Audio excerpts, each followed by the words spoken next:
Hello, hello, hello, hello. To Let me let people know that I am live.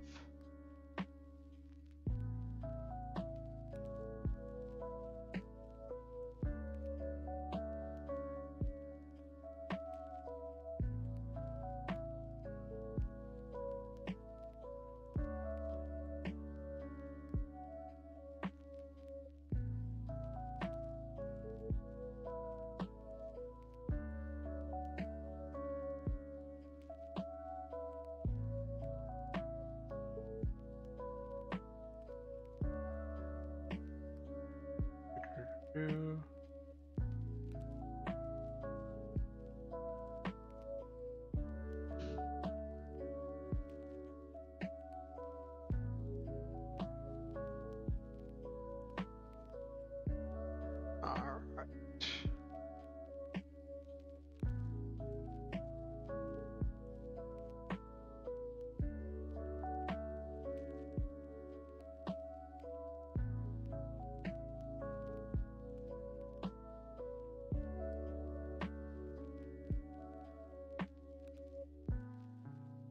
Alrighty. Dream Element spots always got me.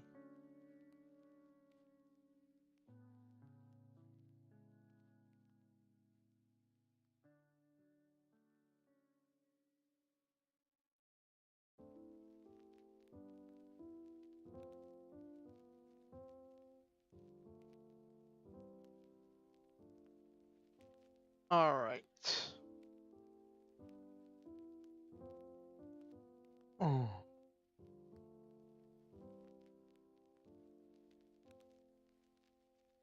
So I had an interesting conversation, right? Um, Bookmark this so I remember this item.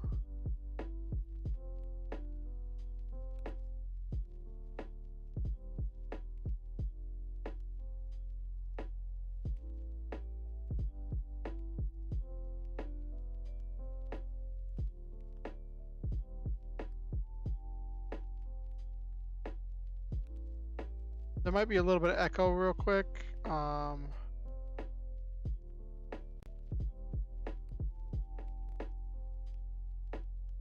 Okay. All right, cool. Just making sure. I always have to make sure. I always have to make sure. Okay, there we go. Whoop. Sorry, that was a bit of a loop there. A bit of an echo. I always have to make sure whenever I do this that I started streaming to the right stream and that it didn't stream to some random unlabeled stream. Um. So. Boop, boop, boop, boop. Let's get tonight started. Oh, let people know the stream is live.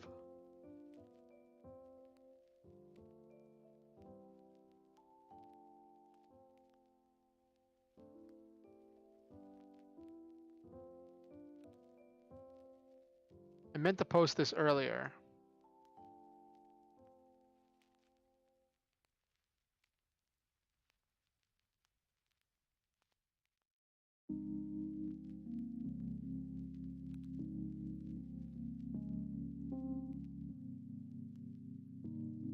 Okay. Now that I've posted about it there. Oh my gosh. So this week has been kind of rough. It has not been the greatest week for me.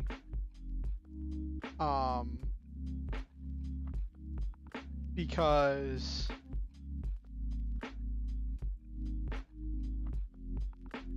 like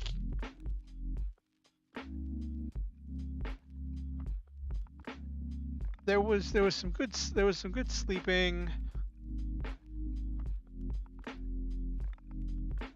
So like I posted about this on Twitter, right? But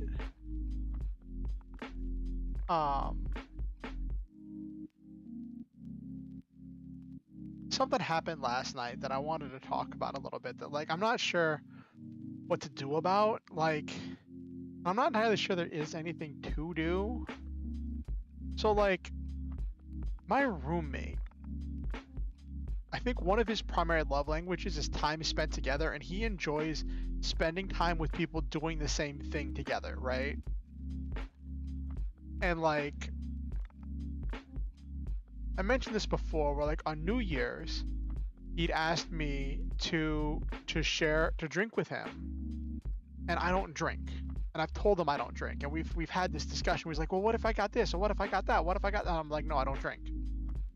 But he asked me, and he said if I do it for his dead sister. And I said, okay, one beer. That's all I'll give you. That's it, one beer. And then he's like, hey, if you ever want to splurge, there's more. Than I'm like, yeah, sure. I didn't, and the thing is, I think that's on me a little bit because I didn't clarify. I should have nipped it in the bud right there. As soon as he said, yeah, there's more in there. If you ever want to splurge or if you ever want to treat yourself, there's another beer. I should have stopped right there. I should have dropped everything I was doing, and I should have explained and made it very clear. I do not like drinking alcohol. I do not like consuming alcohol. I only did it because I only did it that one time because of his sister. That was the one time I did it. And then he was like, but I didn't nip it in the bud then. And then a couple days later, he's like, yeah, there's 2 in there for you. And I'm like, what? Hold up. First you said there's 1. Now you're saying there's 2. I only agreed to drink one time. He's like, well, I don't like it. And so there's 2 in there. And I'm like, whatever. And the thing is, my people pleasing nature led down this slippery slope where I didn't want to argue about it. And whenever I don't want to argue, especially with someone like him who tends to push boundaries and make assumptions, it can be really hard to deal with, to do that. And then this came to a head last night where like I would normally have been watching Critical Role, but then Critical Role had the night off. They switched the weeks because they're the premiere of their new season of their show, Legend of Vox Machina. So they switch which weeks they have off. And he came downstairs and he had a beer in one hand, he had another beer in the other hand. He handed me an open beer, and I was like, "What do I do with this?" Right? And I could have made it a point then, but at that point, I just was like, "Okay." In this moment, it was just easier to put up with it because my brain, I'm like, this is probably the last beer left. So like after this, there's going to be no more beer in the house, right? So that's just where my head went, right? And I went along with it. But now I know that like if I don't say something, he's probably going to buy more beer for me. And like I felt myself getting to the point like, well, I guess I could just do this every once in a while. But then I'm like, no, I need to set a hard line. I need to set a boundary because I come from a family of alcoholism. I am not going to drink. I did it that one time on a special occasion, and it's really hard having to set a boundary, right? And knowing how to talk to someone about stuff. And the thing is, like, I know the kind of person he is. As soon as he gets it, right, it won't be a problem at all. It'll just be really simple. It'll just be like, okay, that's what happens. As soon as he gets it, it's just going to be trying to get him to understand that. Because he's not a bad person. He's not mean. If anything, he's a bit too generous. He's a bit over generous with so many things. But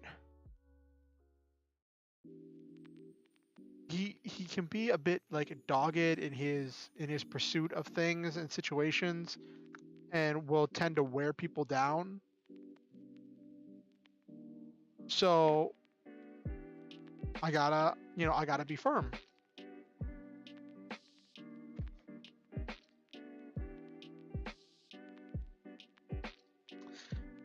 So that was me last night, and then I just felt all fuzzy and stuff when I was trying to go to bed last night, which didn't help. I didn't get any of my daily quests done of my mobile games, which makes me sad.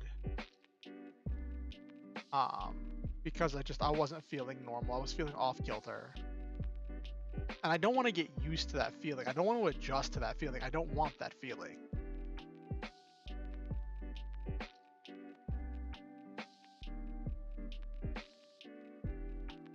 And that's part of, I guess that's part of like living life is dealing with other people. Like, I would love to be in a situation where I could just do my own thing, right? But I interact with other people on a regular basis, so that means I have to be ready to deal with the ups and the downs of interacting with other people on a regular basis. And that was just not super fun. And like, it's this whole thing. Like, I'm working on building a Yu-Gi-Oh deck to play with my roommate, but I'm making sure that I don't build it competitive, that I just build it something that just kind of does stuff. And it's like, I come from a history in like of competitive Yu-Gi-Oh where I was trying to build either something that was meta or something to kill the meta whenever I was building stuff. Hey Nabiru, I'm just kind of venting about my week and about what happened last night.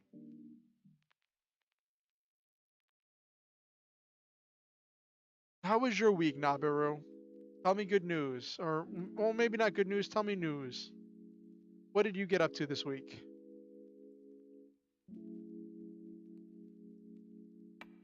Hello, Silva.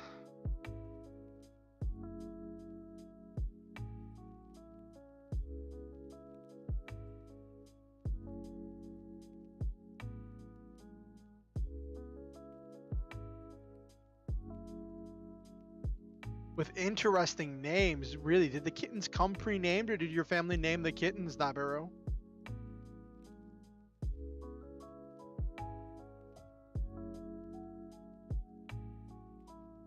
You can use the Ogusen, you can use the exclamation point lurk command if you want. I made sure to get that designed properly so it works.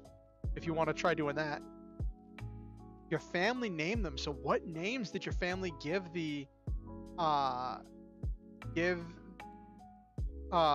kittens, Nabiru?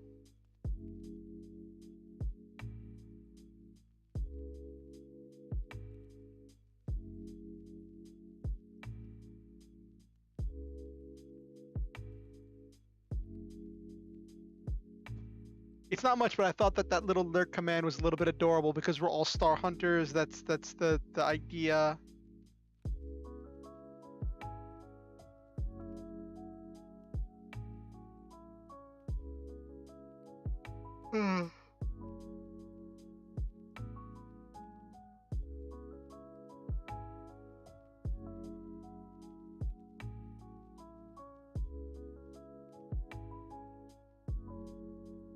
Thank you, Okusan. I'm glad you like it.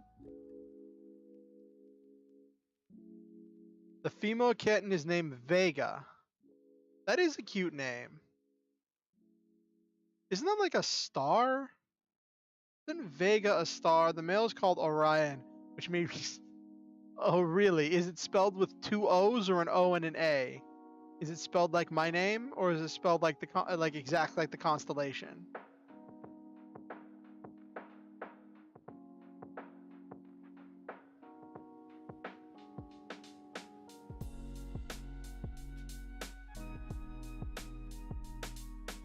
Hello, Coffee. Good to see you.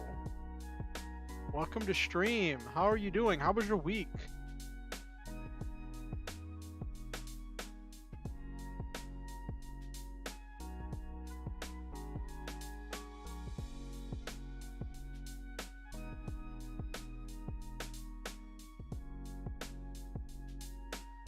So, my name is an intentional misspelling of the constellation.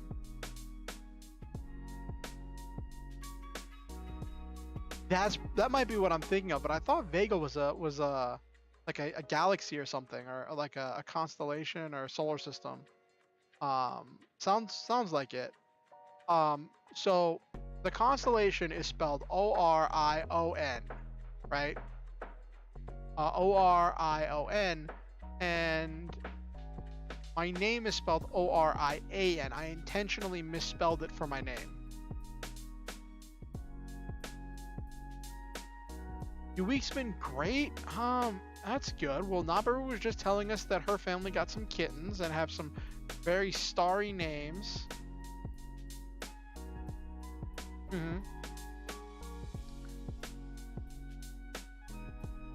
Well, if it's based on the constellation, then it's going to be 2 O's, Orion. But I think it should be an A in there, but that's why I chose my name the way I did. I think that's one of the most powerful things, is being able to choose your own name.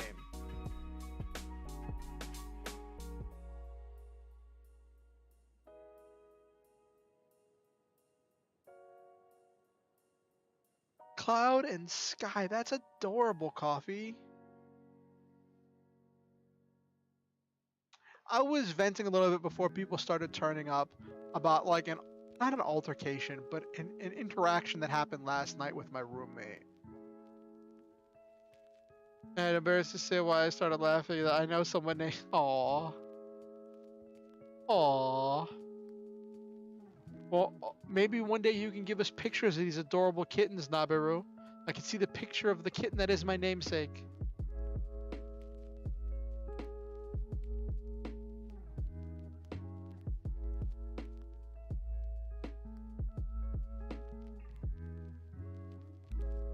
Even if it is probably spelled the proper way.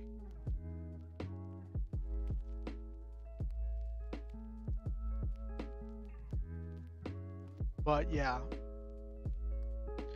So like, I had this interesting interaction, and like, I guess I'll describe it again, because people weren't here for it. So like, I don't drink. I used to drink, but I don't anymore. I come from a family where alcoholism is destroyed by family, and I have an addictive personality. I don't want to mess with it. I don't want to get involved with any of that. And it's an expensive hobby that I just don't want to get involved with. Drinking alcohol is not fun for me. And like, my roommate doesn't seem to process that. He doesn't seem to process that. And like, he keeps asking me to drink with him. And like, it came to a head on New Year's, where he said, New Year's Day is the birthday of my dead sister. Will you drink with me for my dead sister? And she'd been really important to me, right?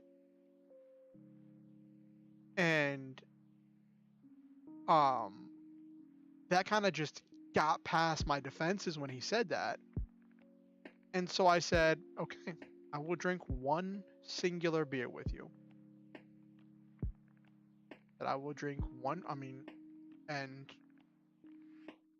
I did on New Year's. I did drink one singular beer, and then he told me that there was more beers from the case, because he'd got a case of them. He got a 6-pack of them.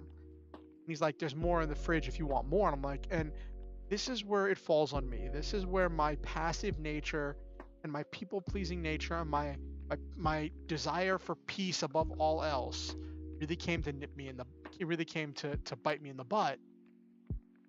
Because as soon as he said, there's more in the fridge if you want more, I should have clarified and said, I did not drink this because I enjoyed it.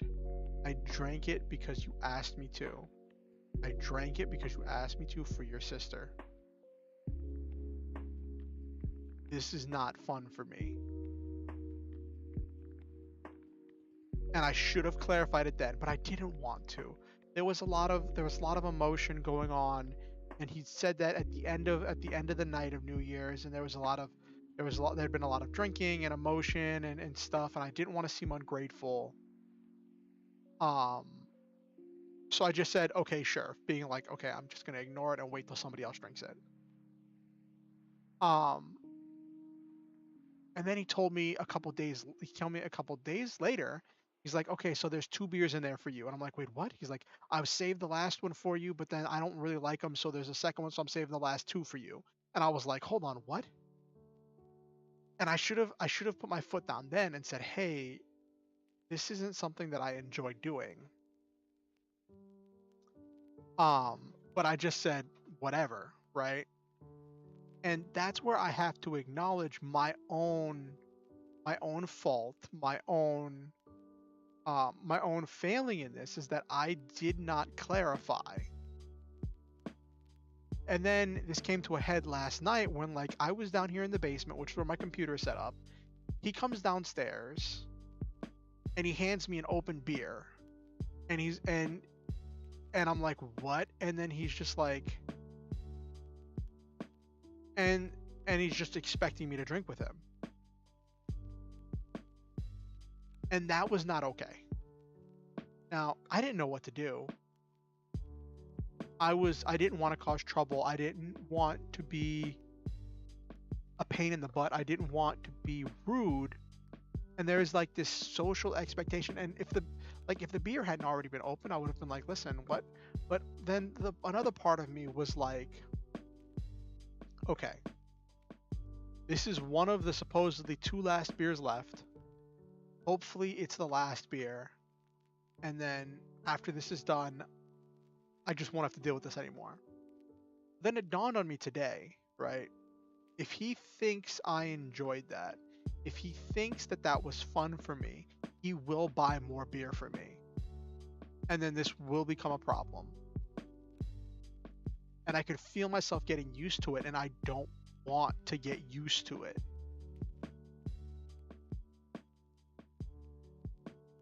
Yes, exactly. 1 makes 2. And I thought it would be cool if I thought just doing it that one time for his sister would be the end of it. But then it hasn't become the end of it. And this is spiraling into all of the things I was afraid of. Where 1 becomes 2, 2 becomes 4, 4 becomes 6, and it just keeps going. And it's just spiraling into this thing. And it's all being fueled by my desire to not be a problem.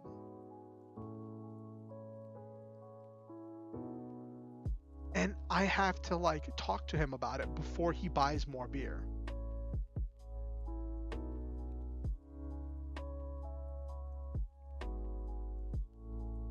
Thank you, Coffee.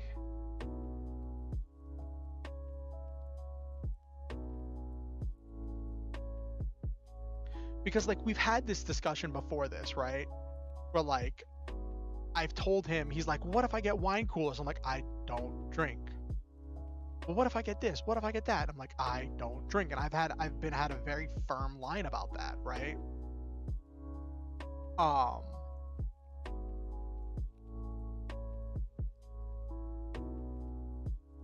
Yeah, that's kind of how he functions, Nabiru. Like kind of like pushing boundaries and taking advantage of people not wanting to make waves. That's kind of how he works. And when I say that, I'm not trying to say he's like a manipulative or evil person. He can be rude and brash, and I think he's a bit too determined for his own good, and he very much values sharing things with people. Like he's complained about me being a vegan before, and he's like, man, I just want to share this food with you. I'm like, I have my own food. He's like, yeah, but it's not the same. I just really enjoy sharing good food with people. And I've tried to explain, like, I have my own food. I'm fine. But like sharing things for him is a key way of like expressing love and affection and care.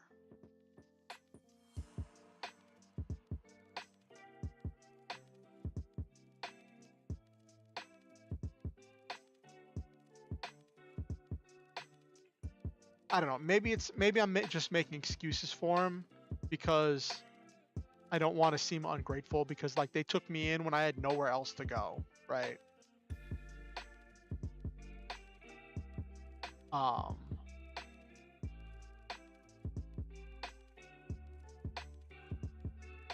and it's just a part of this like mess that is life.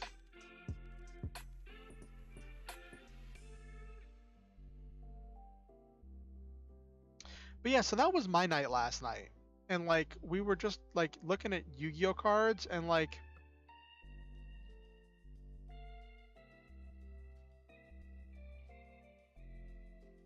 not quite because he like even though he wanted to drink, he was barely touching his drink.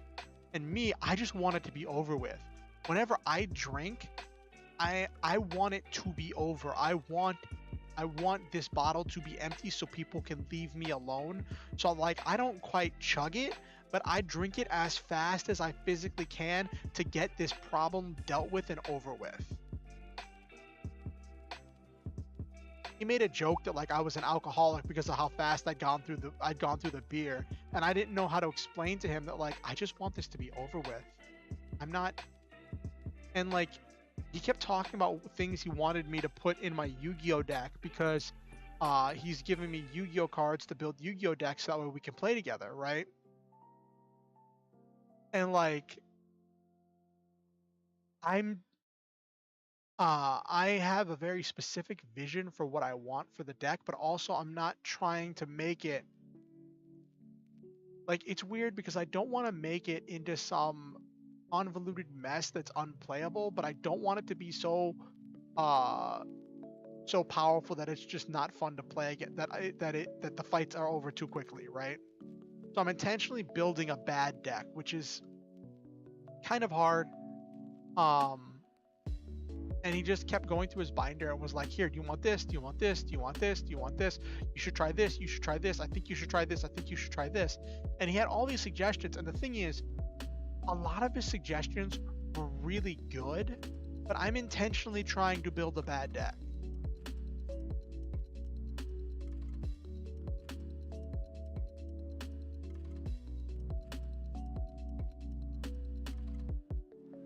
Maybe not bad per se. I'm intentionally trying to build a deck. That's actually what I'm building. I'm building all the stuff from season 1. And he keeps trying to tell me you should get Neos, you should get the Neos fusion. I'm like, I'm not paying for the Neos fusions. Like you should get the new stuff, and I'm like, no. I'm building a deck. The one thing I need to get is fusion recovery, so that way I can reuse my polymerizations. But like right now, it's like 2 of each of the original fusions, 3 Goddess of the Third Eye, polymerizations, a bunch of generic traps, and yeah, it's just a deck that's designed to fuse, so that way no matter what I open with, if as soon as I see polymerization, I can fuse into something.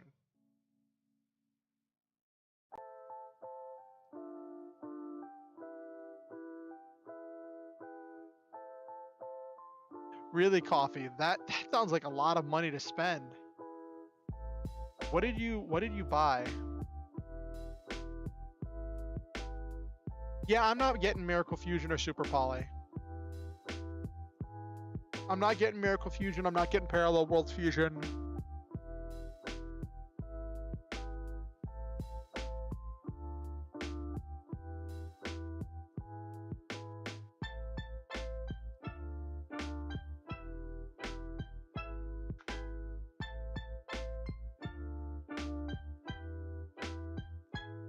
No, that's the point, Silva. Those are good cards.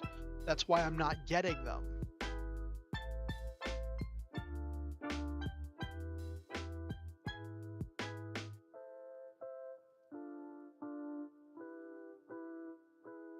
Defuse all the hero traps and spells and the hero fusions. Did you get them all in like max rarity, Coffee?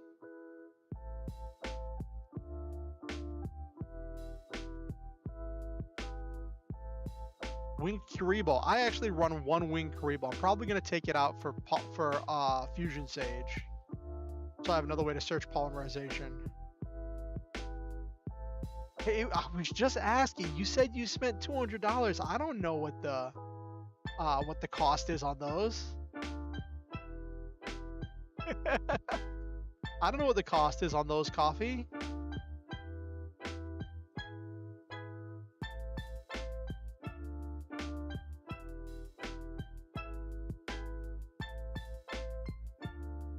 Actually, I do know some of them can get really expensive. Absolute Zero is a powerful hero. I remember when it came out. It was so powerful and it was so valuable.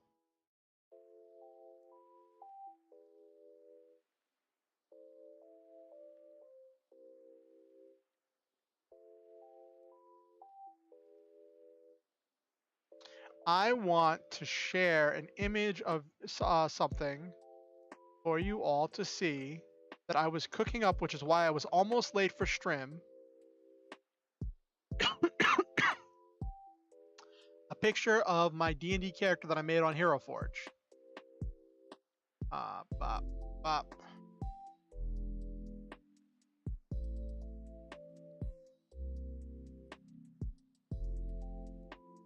So first I'll show you what my character normally looks like.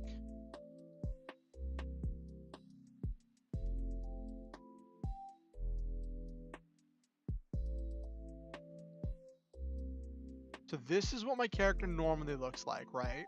It's a Warforged, but in the setting we're playing in, Warforged and other artifacts and other constructs are like banned and evil. Well, not evil, but like they're hunted, right? So that's why I have cloth and everything covering every part of my character, so that way you can't see any of the Warforged parts of me, right? So in the current campaign, right? We're in this adventure where like we're gonna have to go into a place where I can't wear my armor, so I'm gonna have to strip off the armor, and I can't use my magical mask that lets me disguise myself as anyone, so I have to change what I look like. And I was just working on, this is why I was almost late to stream. I was just working on a new image.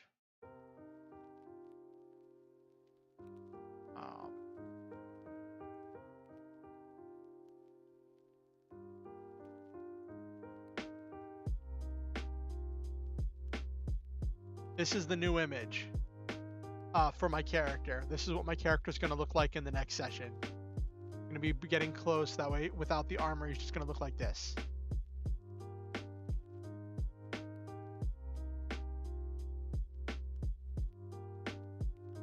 I just wanted to share that with you, the design I was working on.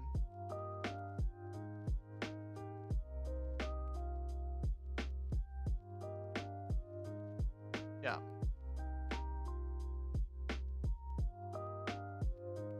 You Season 1 heroes from Jade, Manga Deck, and Neospatian. Thank you, Coffee.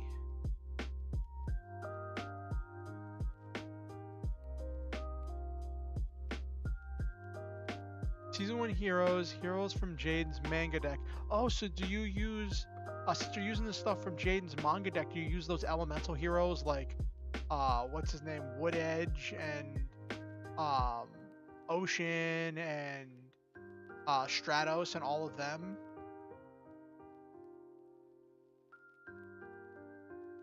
Is that the ones you're using? Ah, that's so cool.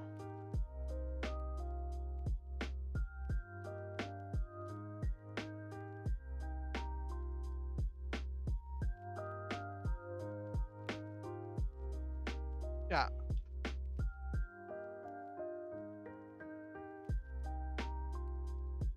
Yeah, that is kind of fun, Nabiru. Looking at cards that nobody else thinks about anymore.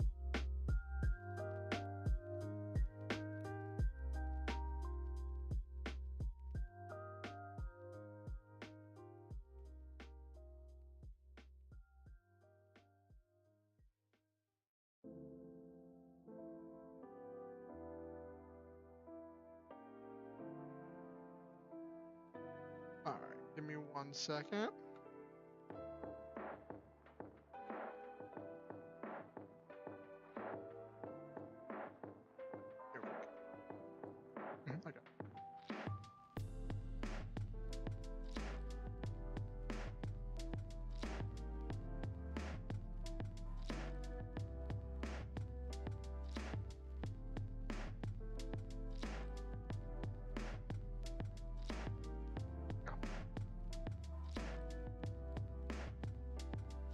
That's probably the one deck you said you would pay to have if you were to have one, Okusen. That sounds really cool. Sometimes the cards that seem, yeah, can suddenly be insane and evil with just the right tech option. That is also true. Oh, that's funny, Coffee. You saved up all summer of your sophomore year for it. How many cards were in the deck, though? Because you said if you were building a full-on Jaden deck with stuff from, you said you used stuff from the manga. Did you go for a 40 or a 60 card deck?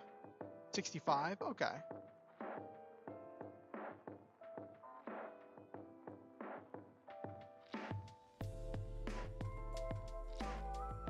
Oh, you swap stuff in and out? Okay, so you have 65 plus a side deck?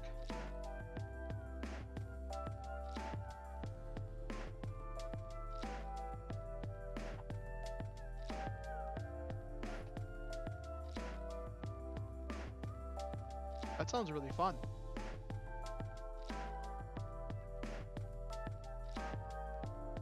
All right.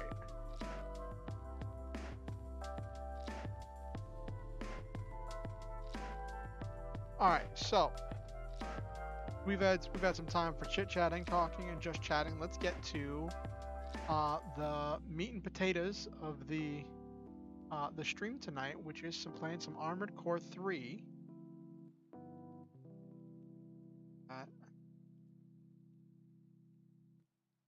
Close that I need closed. The thing is, when playing Armored Core, it like when using a PS2 emulator, it can be really brutal, like for my processing system. So I have to make sure I have everything unnecessary already turned off.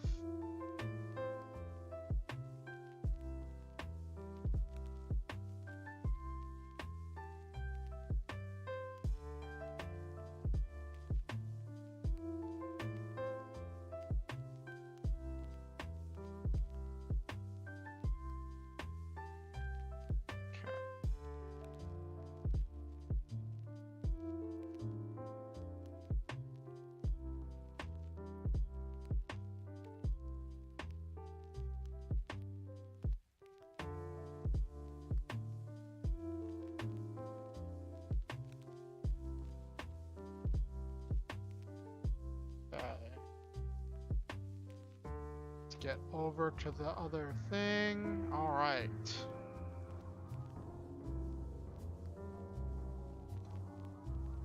So I just got informed by my roommate, who was just down here, that my sleeping space has been moved again. But that kind of happens when you live in a house with so many people. Sometimes you have to just be flexible with the little things. All right, so let's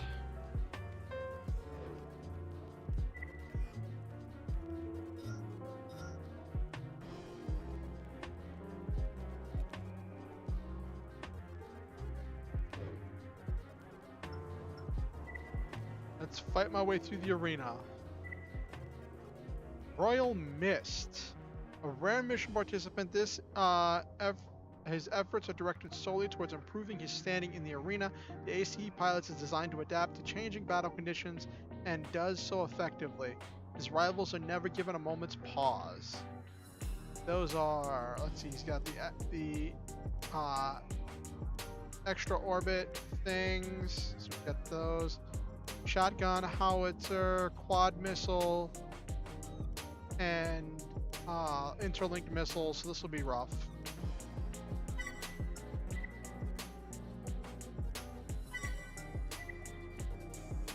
Let's see how this pans out.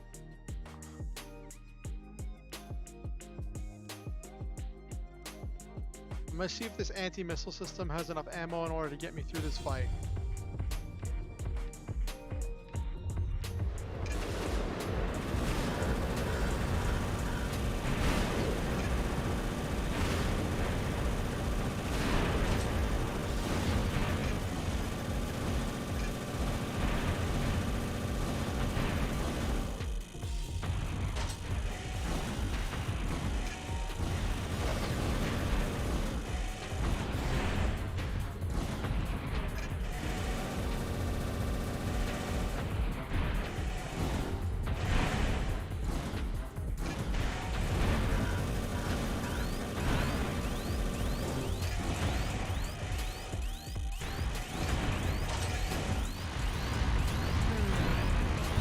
not go well. Let me try maintaining a little bit more distance and seeing how that pans out. 'Cause that did not go very well at all.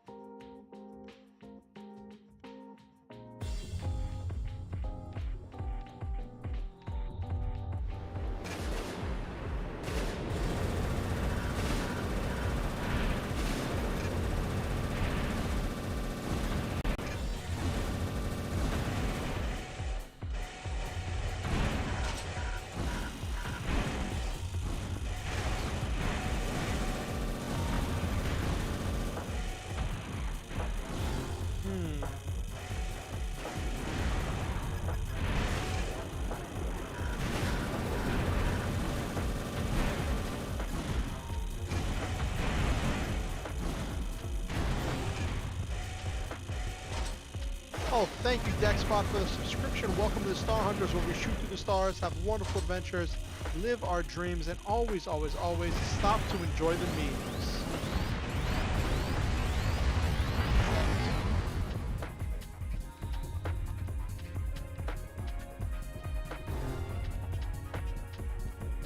Yeah, these legs are not very fast. I think I need to change up these legs. Yeah, that normally I maintain a much better distance. Those legs are not letting me move fast enough for this. I'm just moving at a snail's pace.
I can fit a little bit more. But yeah, that one was getting way, way closer than the normal enemies get to me in the arena.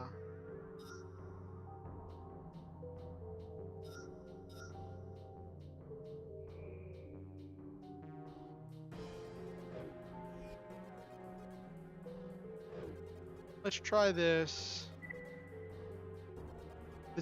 This is also moving up from B rank to A rank, so this is like an enemy that might have my number.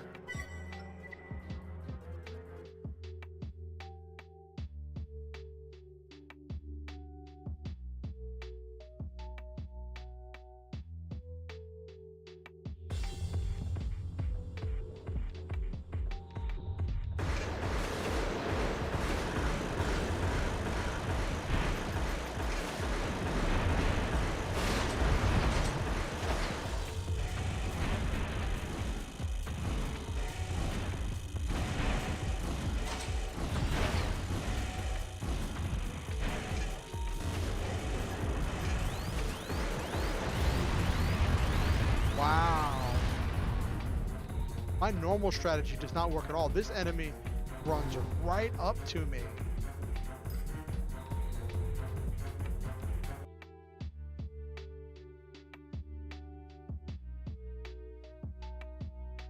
Yeah.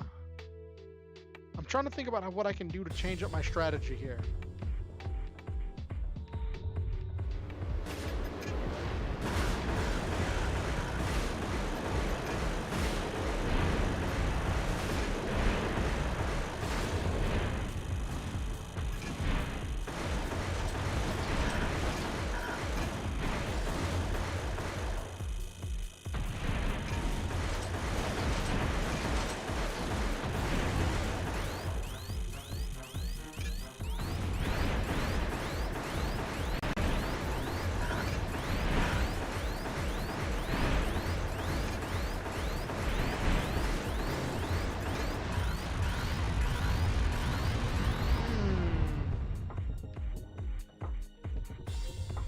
yes, it is cool to see a new tactic. I just have to figure out what I'm gonna do about it.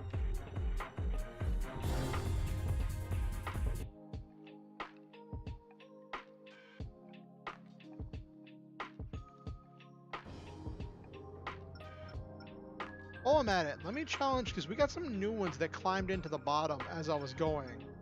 So I want to try challenging these, see if these are... Yes, got to train with Master Kai.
I'll try blading if he gets too close this time.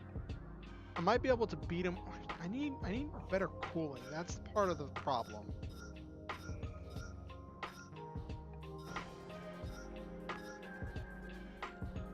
What's the cooling on this? 595. This is way better cooling.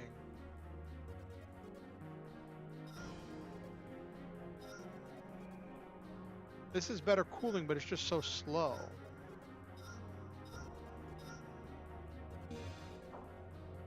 Alright, so what can I do to drop the excess weight on that?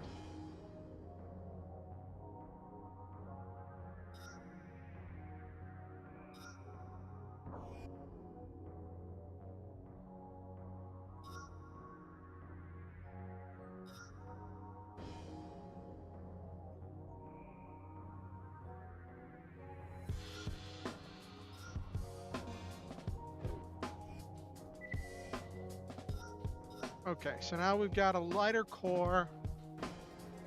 Oh,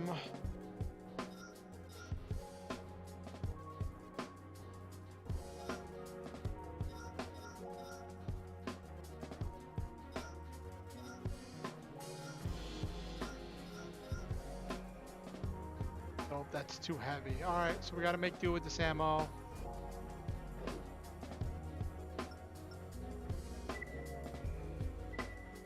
Let me try Royal Mist one more time, and then if I can't get ahead with Royal Mist, I'll try.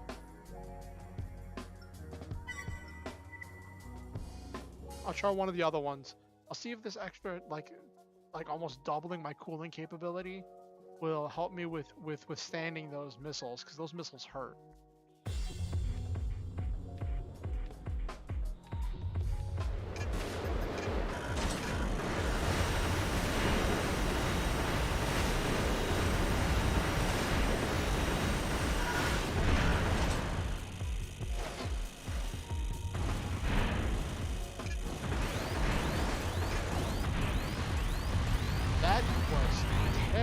Holy cow. That got completely wrecked. Holy cow.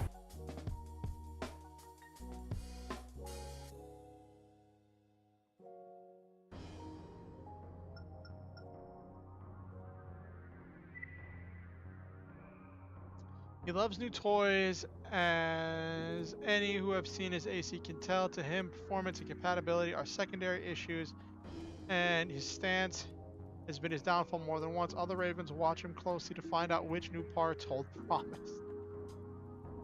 What have we got here? Ooh. High mobility type. This could be interesting.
Alright, that went smoother. Those are the kind of fights I normally like to have.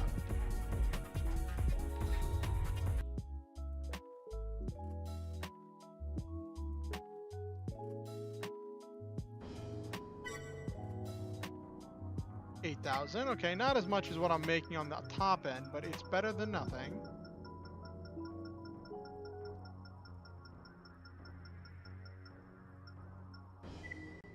Paradox. A former street musician. He's taken the show on the road and now performs only for his arena fans. Winning isn't important to him. It's the spectacle of it. He refused paranoia. Who has a similar background as a rival. This thing has some interesting parts.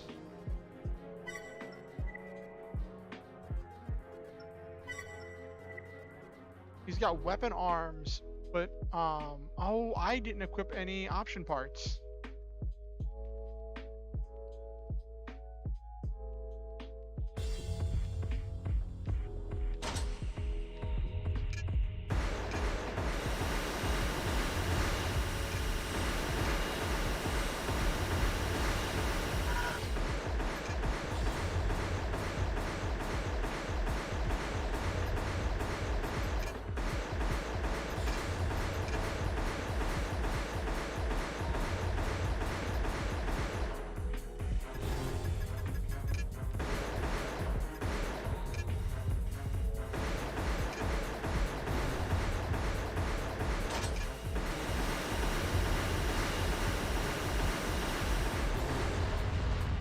Okay.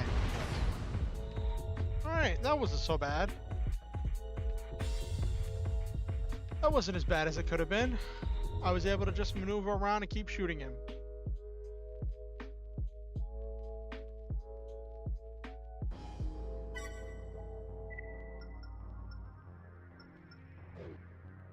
Let me just do...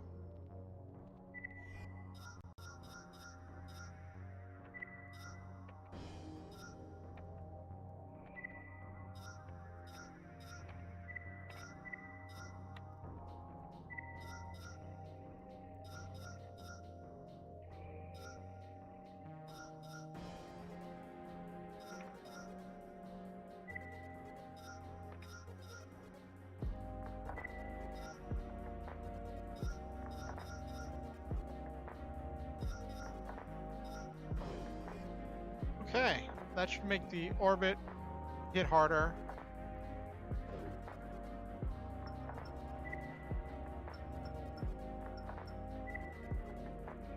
Paranoia, a former street actor. He's taken the show on the road and now performs only for his arena fans. Winning isn't important to him. Spectacle views Paradox was similar. Oh my gosh, they have identical things. Except he fires missiles instead of... Oh, this is going to get messy.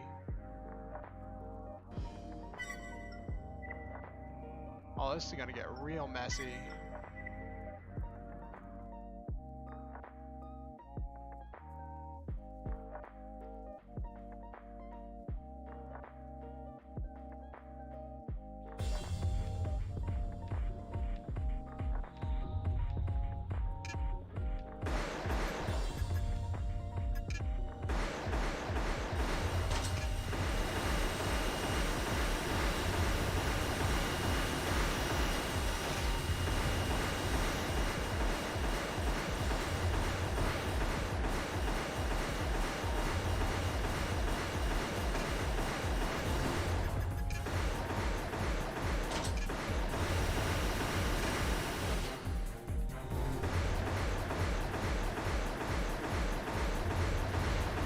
Okay.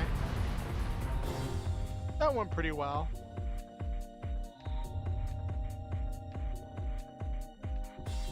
Just had to adapt to him jumping.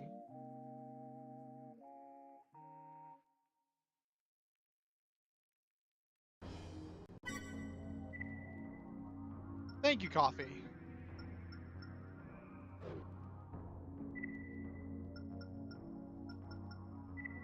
Bilbo. A raven with a green thumb as well as a real love for nature. She donates Most of her winnings to the Underground Botany Project in support of her favorite cause. Her AC design equips energy weapons to the exclusion of all others. Ooh, Green Witch. She's gonna be fast with laser rifle, laser cannon. Ooh.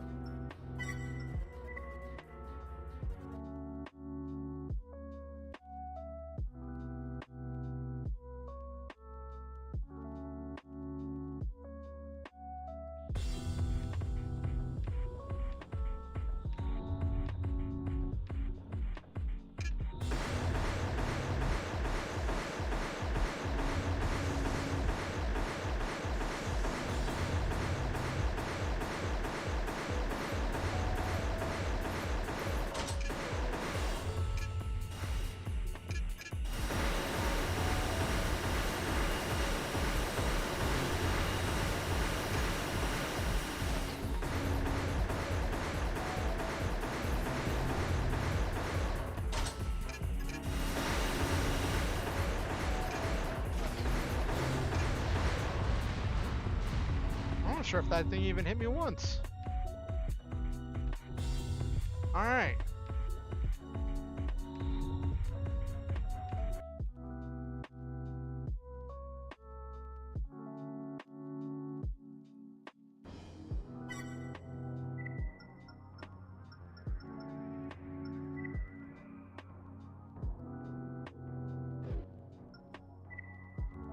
Brass, an exceptional pilot. He's well versed in ground combat tactics, and it shows. He puts his AC's mobility to good use, always presenting a difficult target, and is more than happy to trade fire with his opponent while on the move. Machine gun, like a flamethrower, slug cannon. Ooh, he's nasty.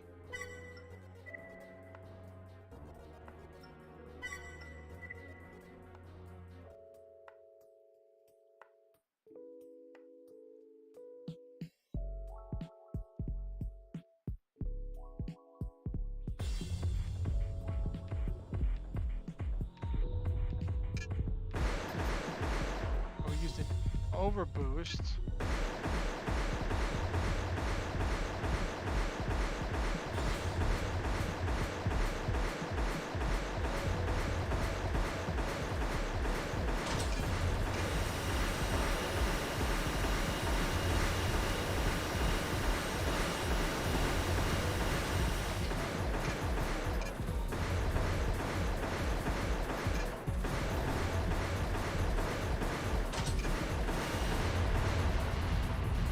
Okay. That went pretty well.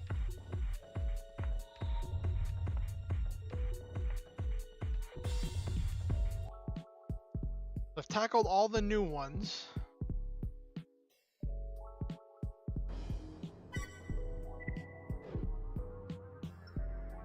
Let me save what I've got so far.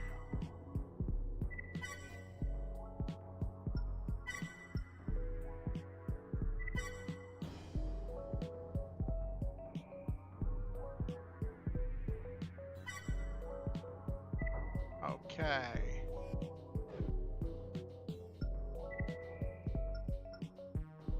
Alright, now let's see if, now that I've warmed up a little bit, if this goes a little bit differently.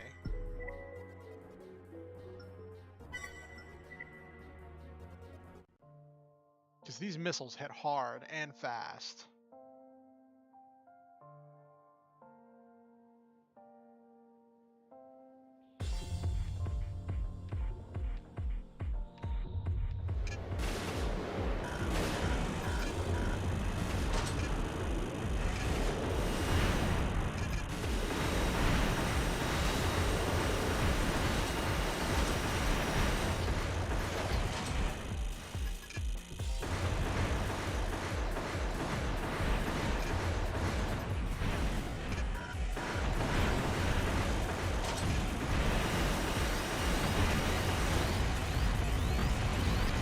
Closer that time. I got much closer.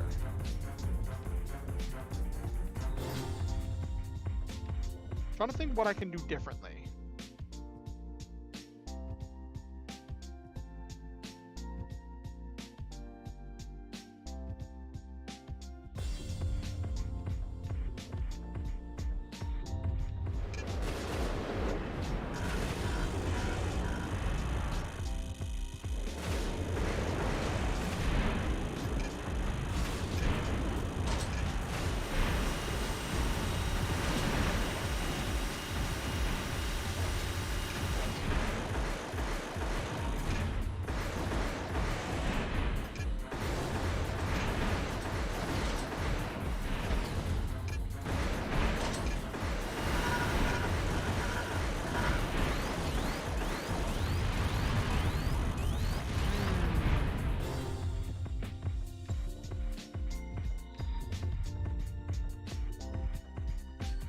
Gotta go back to the drawing board.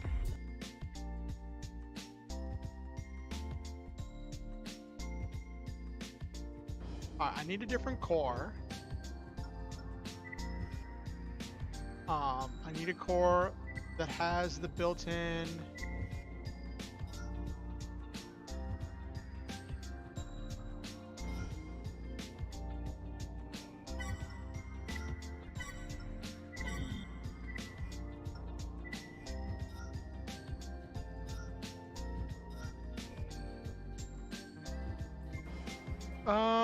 ECM canceller radar function.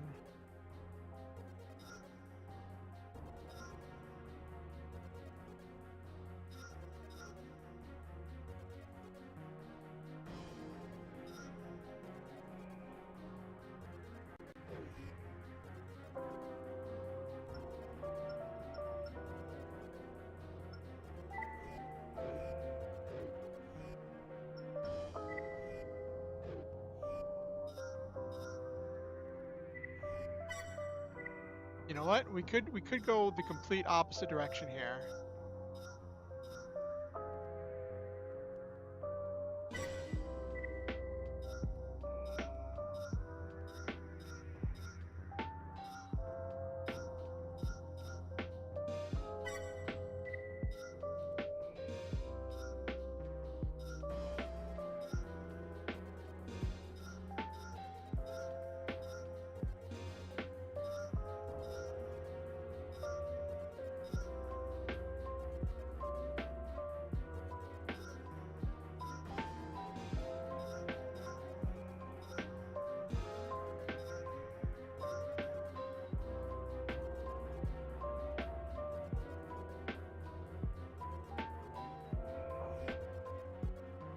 What's the cooling on this one?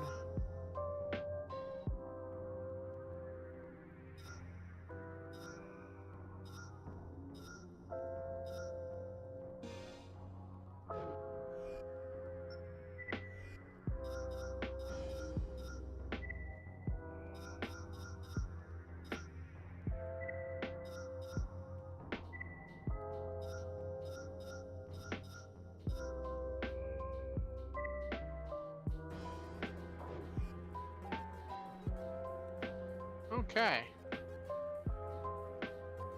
Let's try this.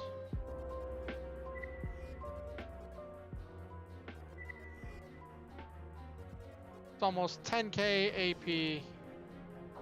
Got crazy cooling.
Oh, that grenade launcher did nothing.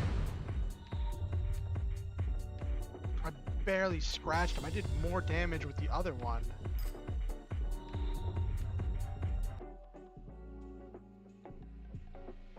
Normally when I've dealt with missiles, it's just been like dodge till they run out of missiles, which I might end up doing.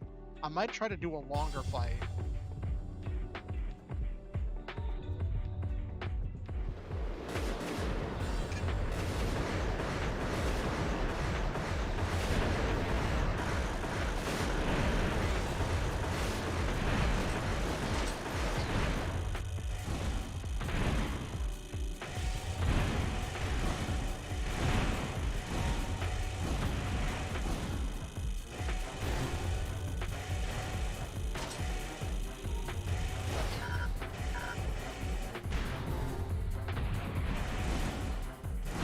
How is this thing just constantly staying behind me?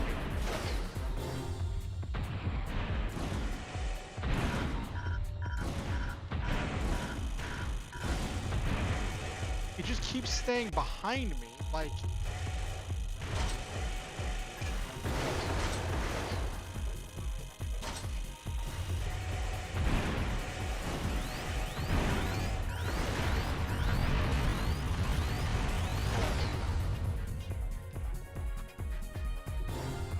Jeez, it just keeps staying right behind me.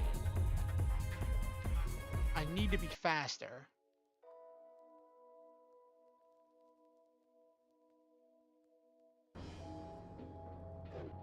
So bringing out big guns didn't help me.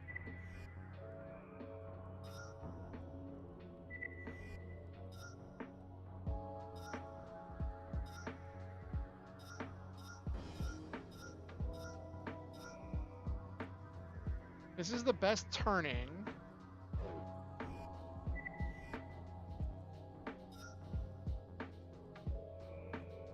I tried using the grenade launcher, but the thing is with the bigger gun, it's just I'm just shooting into a wall there. Like he's got so much armor.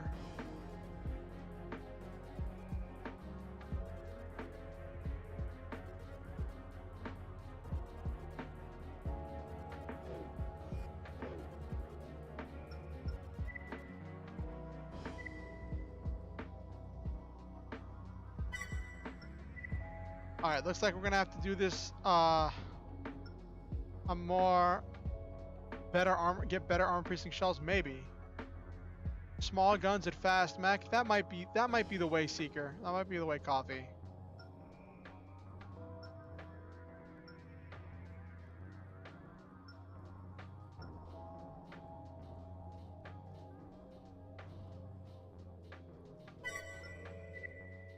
Let's try changing the arena. This is the first time I've had to actually change the arena, but I might have to use the field to my advantage. Because his missiles, he won't be able to get out of my range this.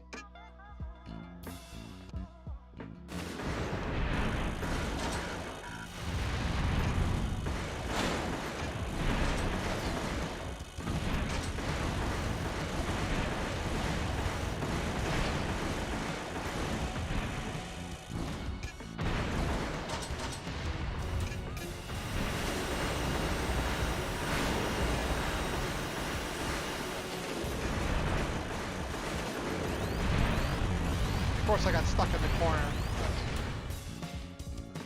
Nope.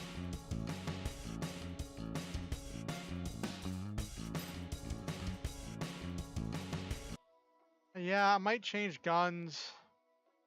If I use a machine gun, I could spray enough bullets that might make the missiles explode before they get to me. Because the problem is, once those missiles get to me,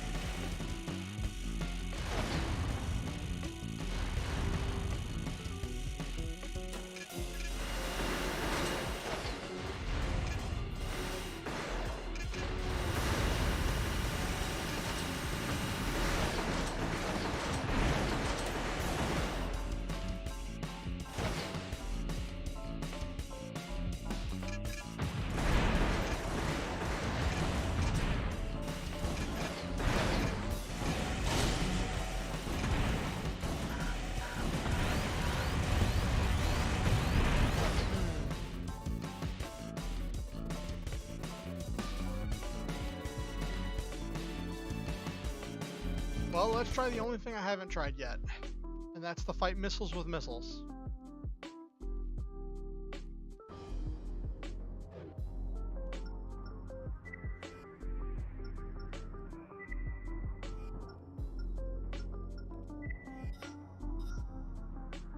These are the missiles that he's hitting me with.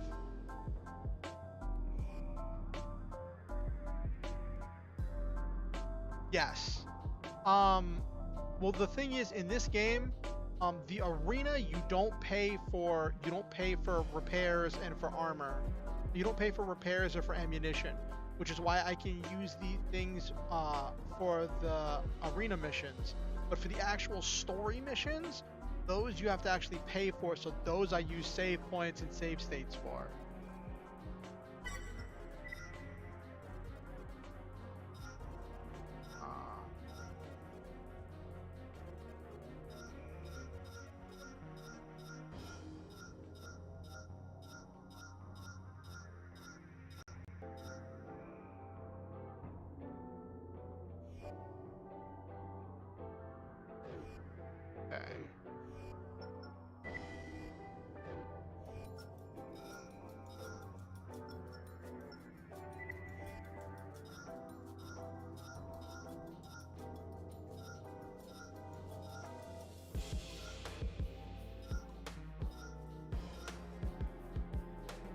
Oh my gosh, that would be so crazy.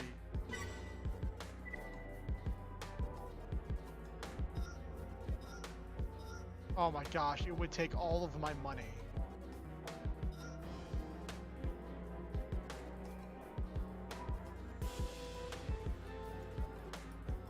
Oh my gosh, do arcade games eating all your quarters? Oh goodness.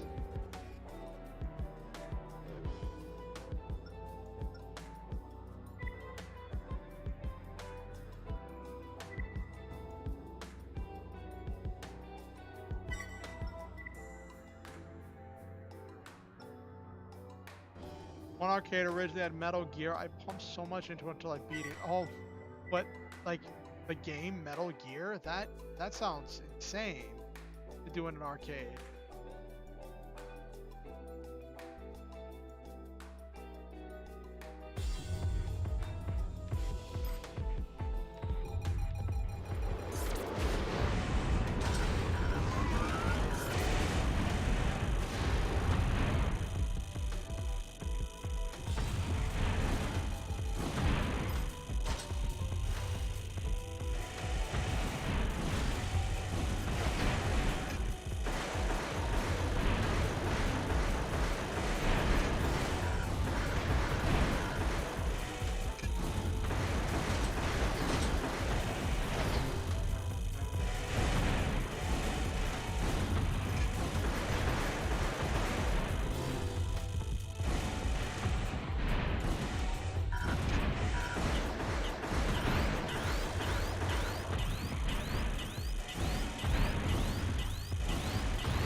Alright, I'm gonna need to come up with a different strategy in Pokemon Snap, not tech. Oh my gosh, that sounds insane. Pokemon Snap? That sounds really crazy. Alright, so in the interest of not constantly beating my head against this wall for the next like 20 minutes, we're gonna move on to the mission part of the story. The story part of the mission.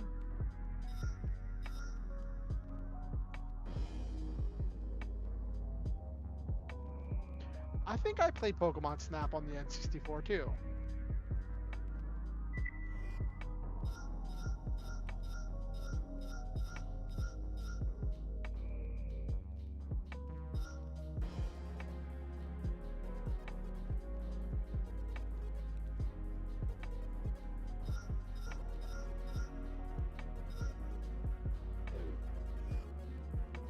Blockbusters used to have arcade cabinets with games like Pokemon Snap. Oh, that sounds crazy, Abero. I knew what you meant, Blockbusters.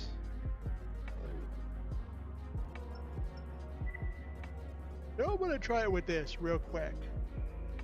I don't think it's gonna work, but I'm gonna try it. What is this structure? This is the mech I use on missions. I don't think this is gonna work, but I'm gonna try it. Oh, that sounds so fun, Coffee.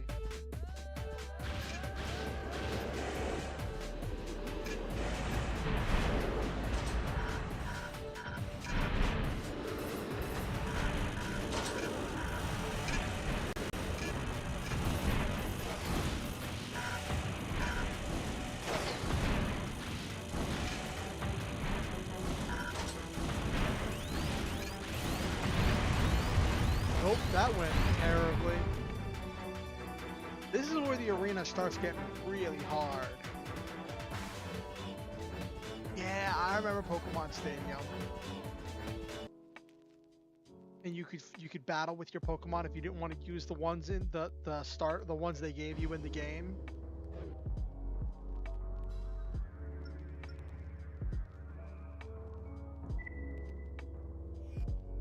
All right, I got one mission left. What's in here? Destroy Kisaragi forces.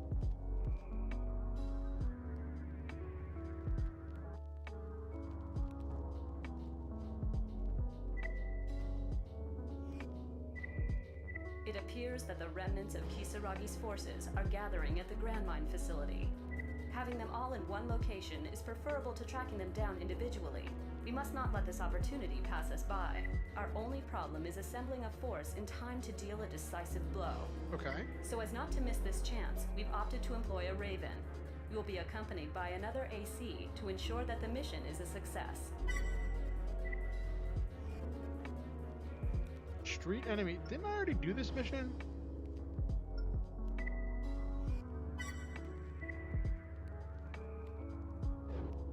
I could have swore I already did this mission. Game 1 and 2, they were, yes. Or did I fail this mission? What happened here? Oh, I got stuck on this mission. Right. Main system. Engaging combat mode. They're moving more units into the facility. Be careful. I'll hold this area. You head in. I don't want to head in though. That's all. I hate this part.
Taking a bunch of damage. Hold up.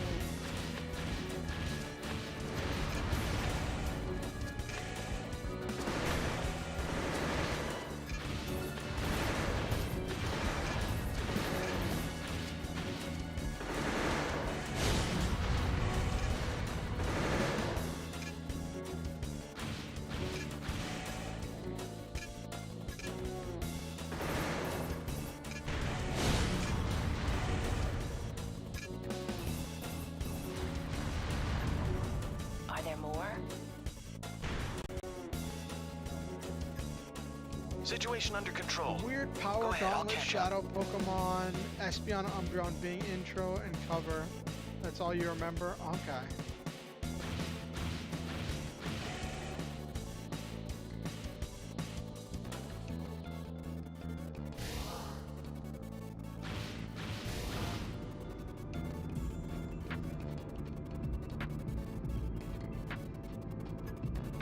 Raven. Radio.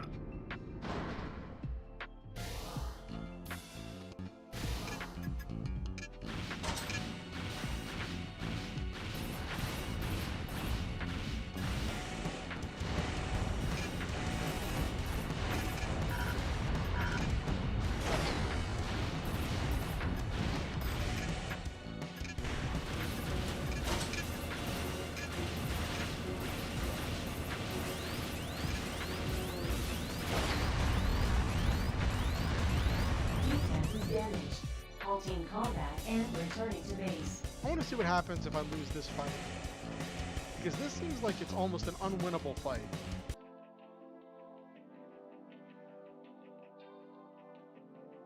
I want to see what happens to the story here.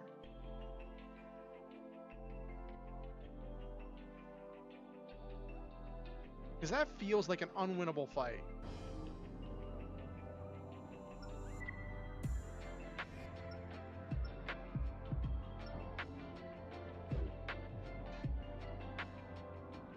Hold on, did I have... Alright.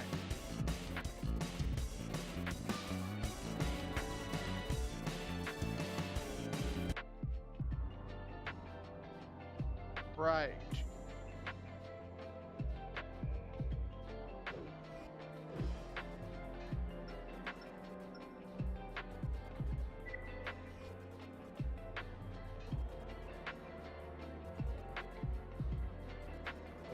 Okay.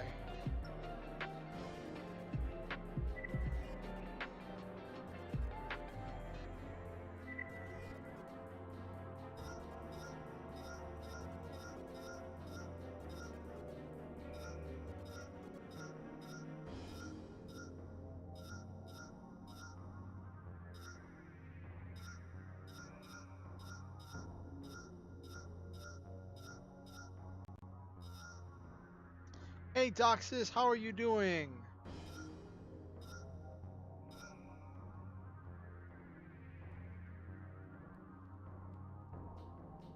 We're playing some video games, trying to wind down for this week.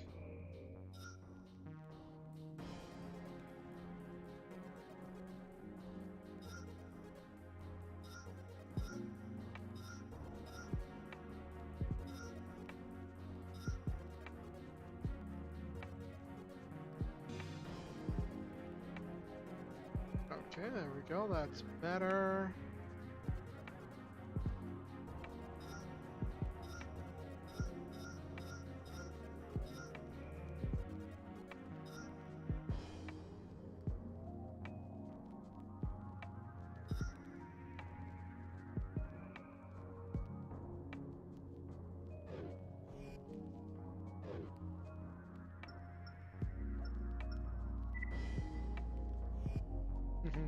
Yes, Coffee, the General Kenobi line is absolutely needed.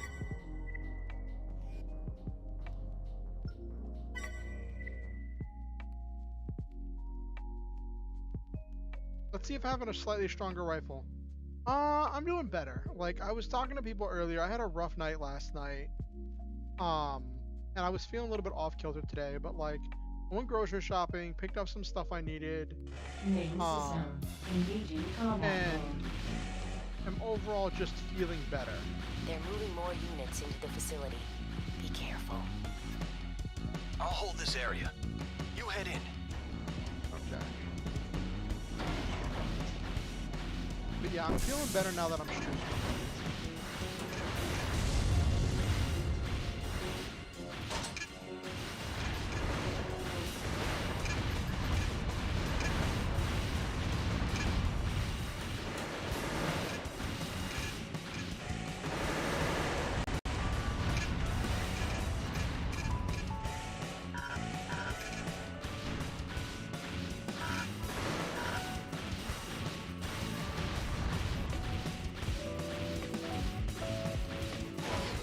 But yeah, feeling better now that I'm streaming, now that I'm here with all of you. That's right, just came in.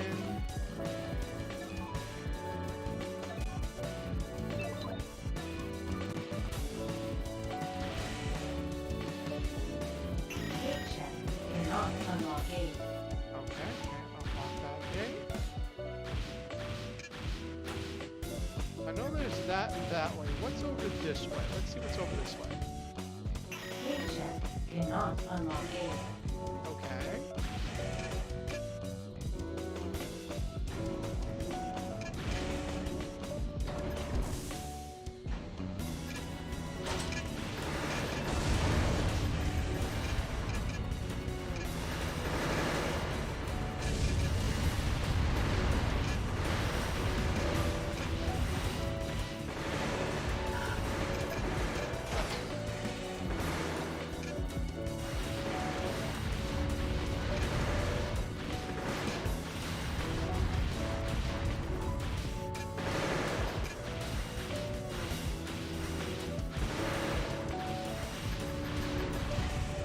Oh, you're not feeling well. Oh, what's wrong? What's up, Doxus? You've been feeling under the weather?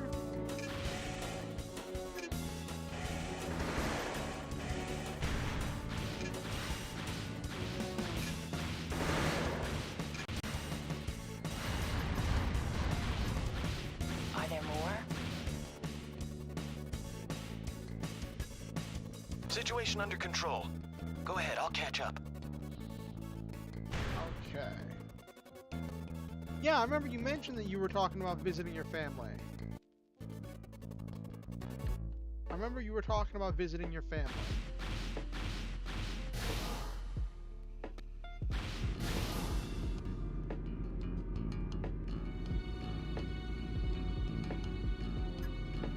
Raven. Firm. Radio.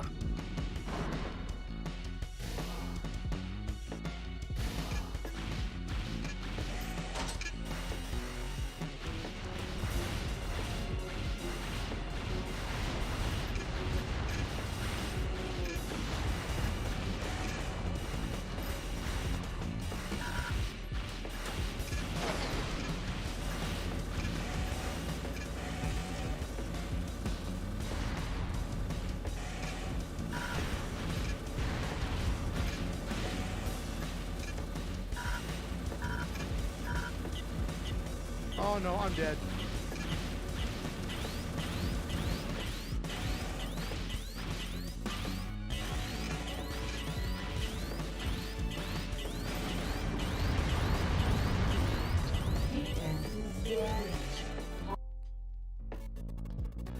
You went to visit them in Athens and everyone was there except your uncle. Oh, was that the uncle that you wanted to talk to about the whole olive oil thing? I remember you said there was one uncle you wanted to talk to about the possibility of doing the olive oil stuff. I do listen.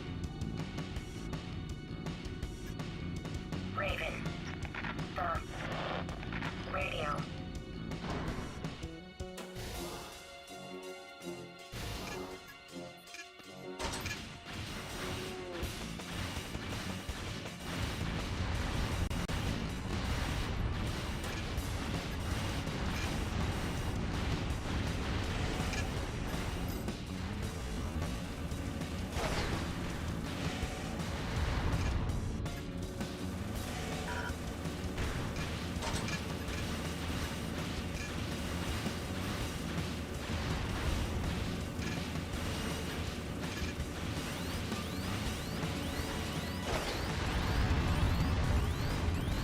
Defensive damage.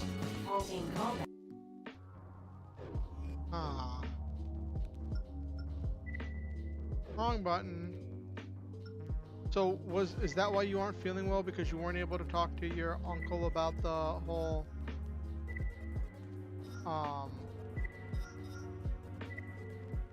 go.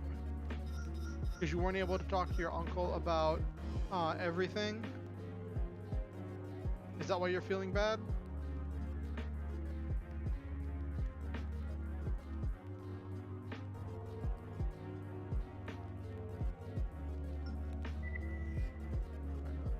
Can I fit anything else?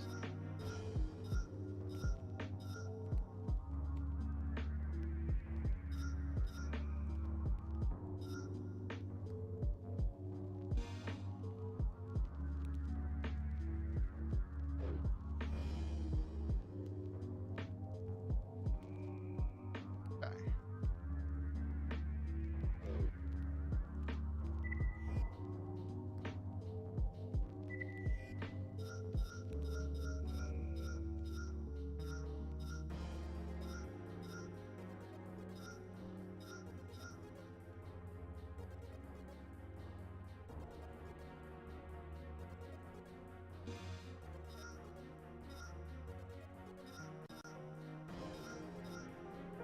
Ooh, that puts me overweight. Oh, only by like 60 points, too.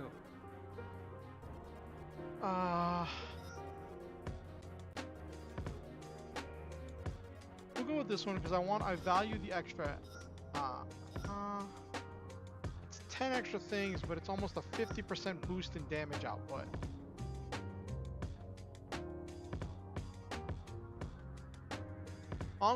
My family told me that my uncle got assaulted by a group of teenagers and he was at the hospital. Oh no, Doxus, that's heartbreaking.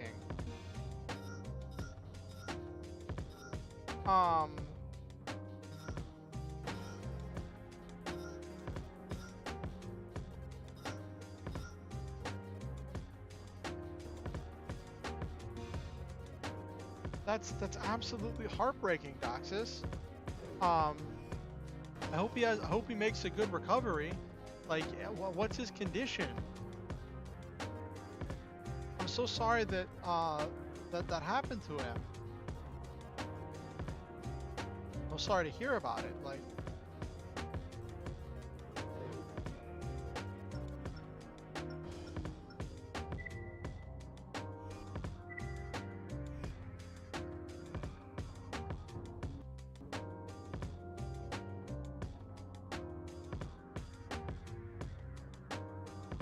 I save state properly. Let me check it again.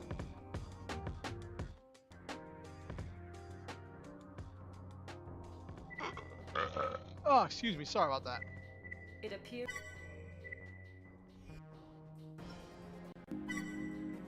Let's see if I can get the one where like he goes in first, because then I actually have another ally in there fighting with me. I want to actually accomplish something tonight and not just keep hitting this wall. Like, I've had a rough week. I don't want. Like, this is one of the frustrating things about gaming is when like Main system. you've had a rough Engaging week. combat mode. They're moving more units into the facility. Be careful. Get injuries on his head and torso and he's broken. A few broken I'll bones. take care of the ones inside. You hold the rest off here. All right, cool. Get injuries around his head and torso and has a few broken The bones gate on his locked. body. I'm trapped. Oh no.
Are you clear?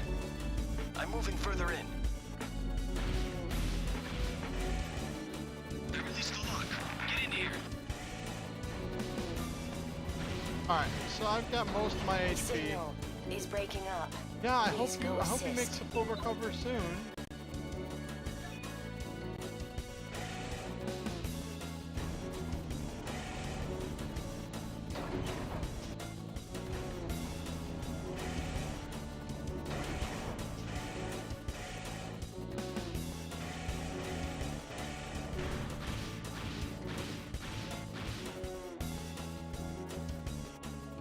Alright.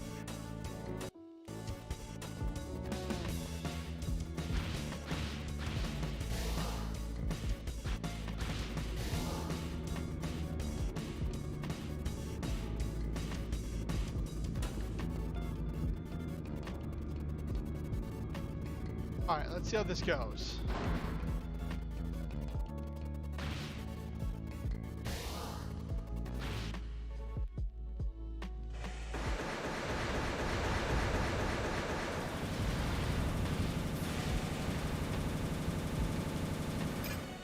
I'm surprised you made it.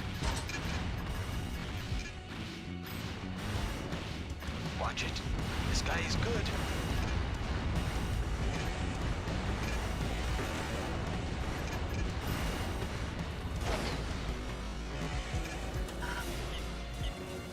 no, no. Looks like I've still got it.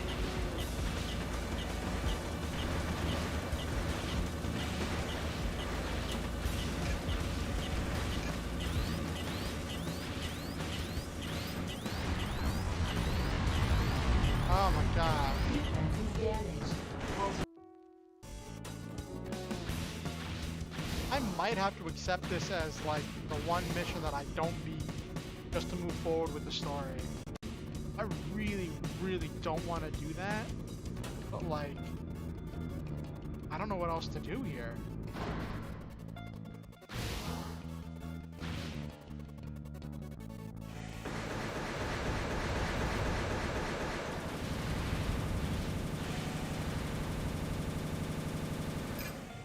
I'm surprised you made it.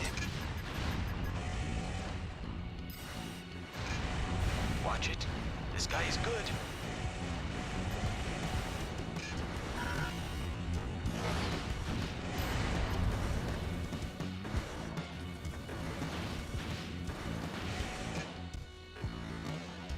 Come on. Looks like I've still got it.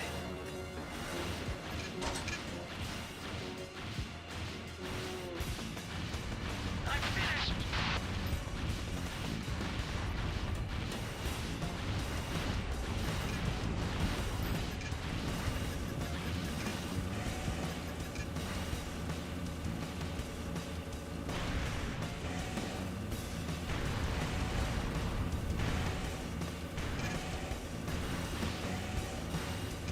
Okay, hey, take care of yourself, Doxus. I hope you have a good night.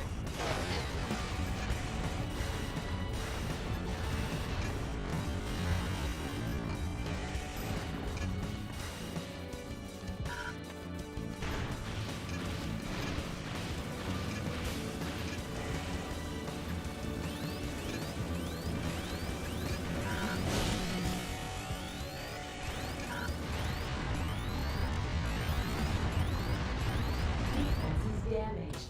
Hull Yeah, but Doxus, I hope you have a good night.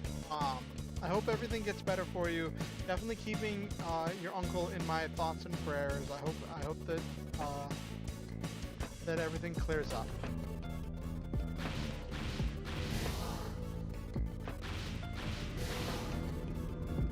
Ooh, this is gonna bug me. Is this about to be the one unwinnable fight?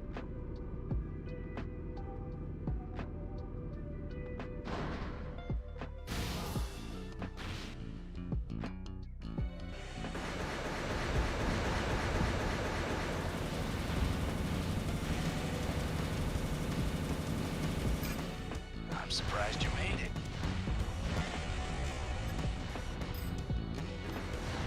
Watch it. This guy is good.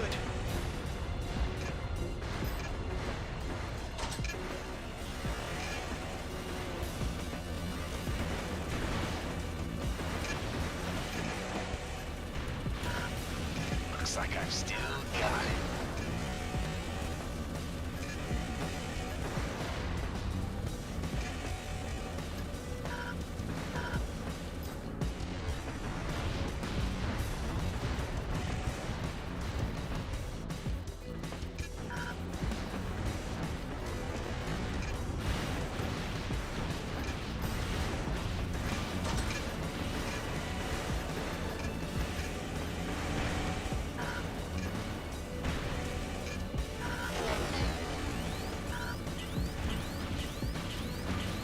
I'm dead. Alright. defenses damaged. Halting combat and returning to base. You know what? I'm gonna have to let that slide. Just because I don't want to spend the entire night on one mission.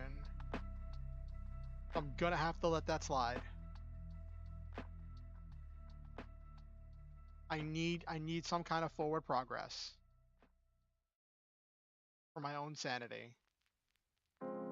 We couldn't move forward in the arena. I need somewhere to move forward here.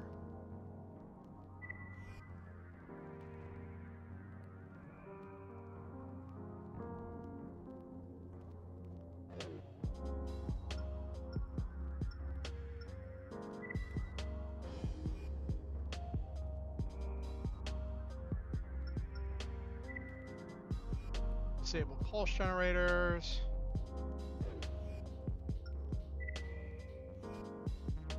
Steal the access program.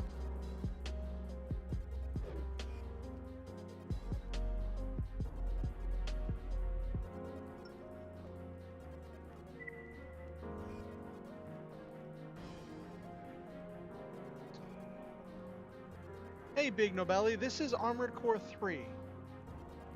This is a classic PS2 game where you pilot giant robots.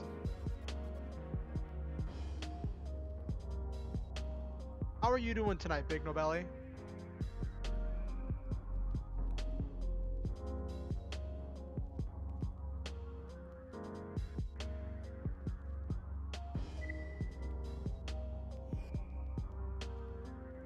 Kinda like that. Kinda like that. It's got actually Custom Robo is a game that I really should play at some point. But yeah, it's like you are building your custom machine. There's this this cool story that I really like with it, and you do missions and you earn credits that you use to buy more parts by going through and completing the missions, and then and developing further into the story. After some investigation, it appears Crest is responsible for the placement of numerous electromagnetic pulse generators in nearby ventilation ducts. Ever since they began operating, one of our facilities adjacent to the ducts has experienced repeated system outages. You do anything fun this week, Nobelli? Can I call you Nobelli? The devices were supposedly put in place to deter controller forces from entering the ducts. However, we have doubts as to how effective they might be in accomplishing this. Cool, cool. Enter the ducts and do anything disable fun all this week? devices. The electromagnetic pulses they release are harmful, so move quickly. Let me, before I accept that mission,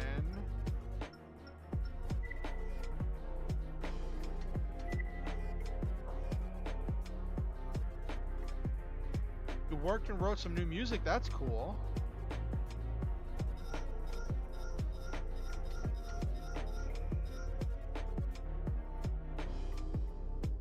Alright.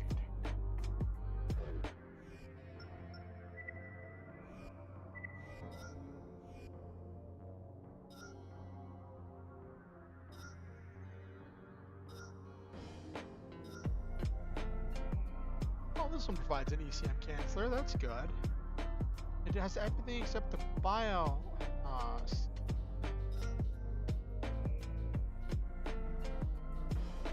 No, I'm just on YouTube. Just here on YouTube.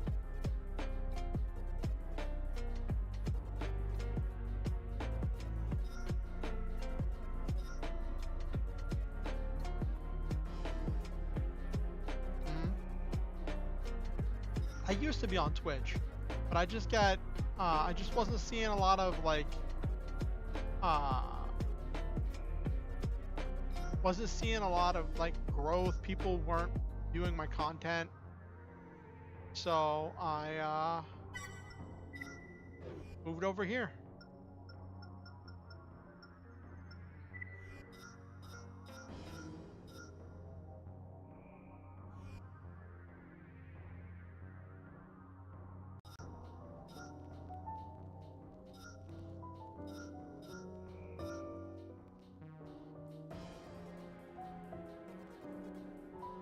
This is the one I already have. 11.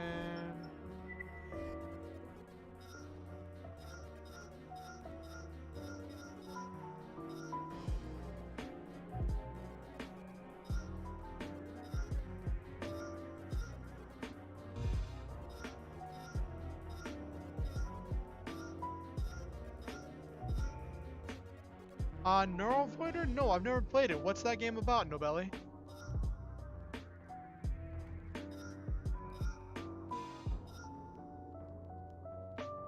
Yeah, that's the one I already have. Okay.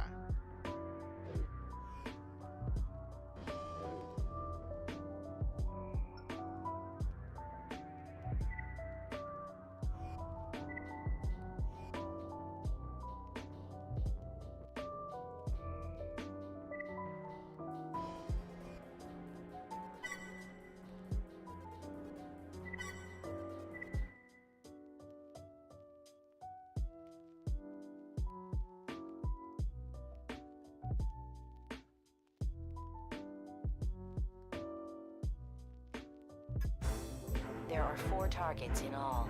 Locate each and shut them down. Main system. Engaging combat. Oh, hey, Benjamin.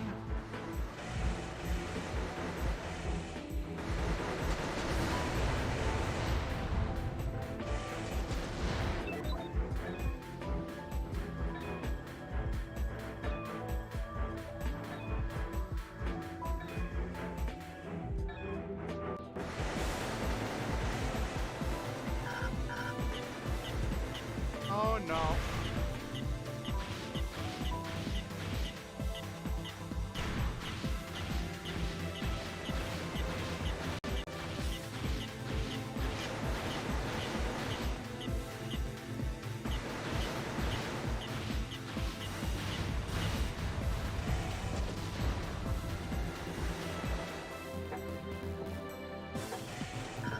Oh, you've dealt with this mission before?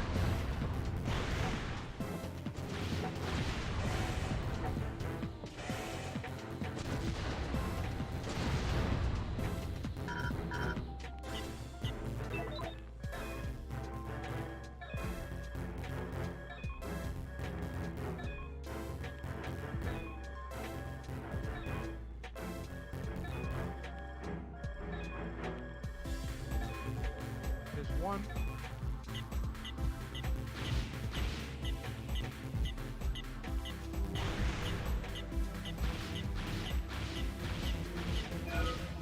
Target disabled. 3 left.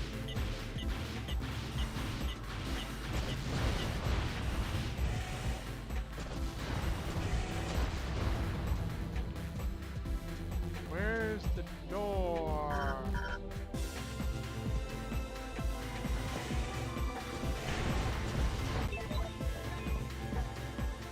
How do I get to the next area?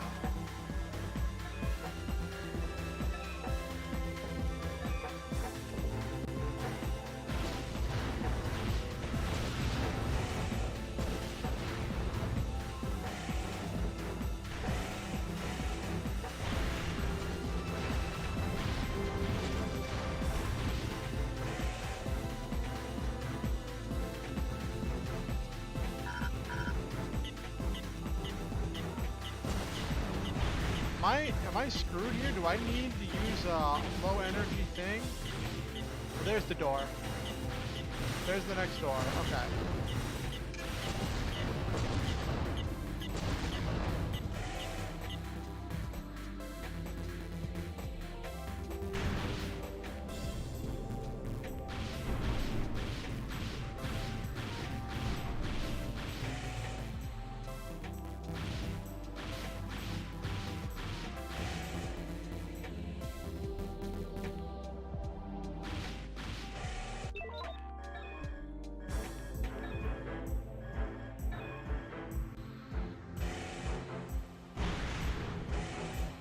Yeah, it definitely has Gundam vibes. It definitely has the real robot feel to it.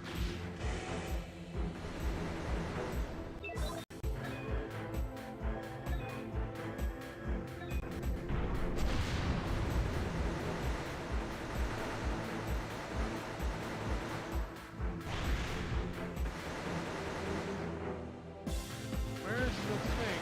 Oh, I thought it might be down here again. There it is. 2 more to go.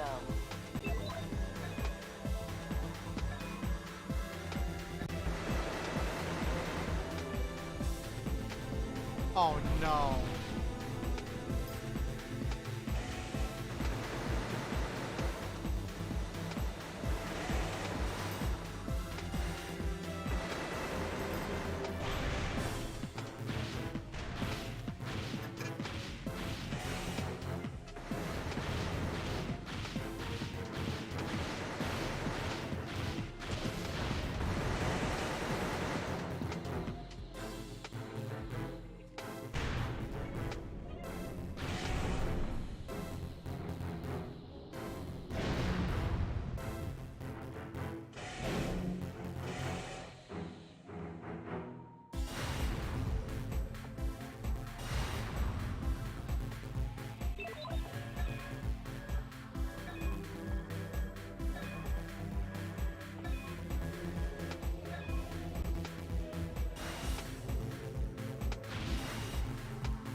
Where's this last generator?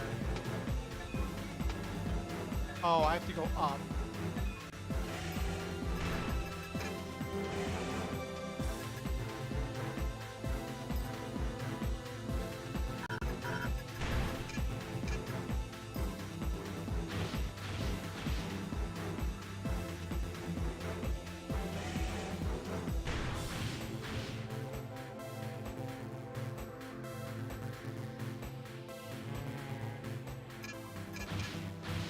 AC part acquired. Oh, I got an AC part.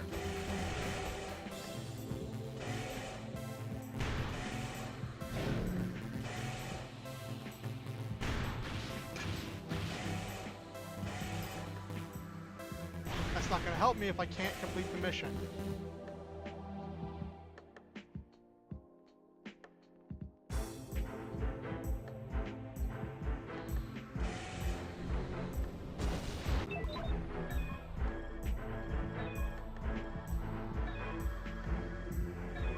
Where do I have to go to get to the last one?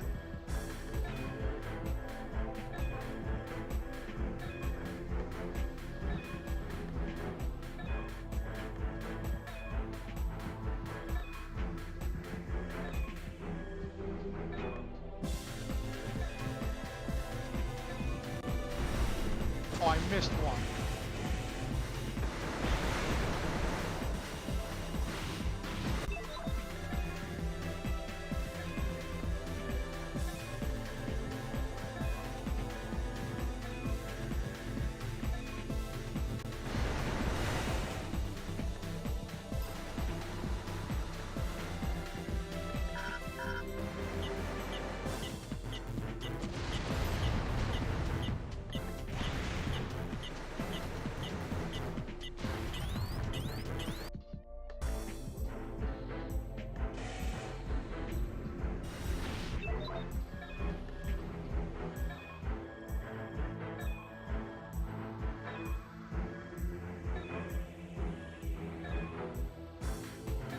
Okay, come on.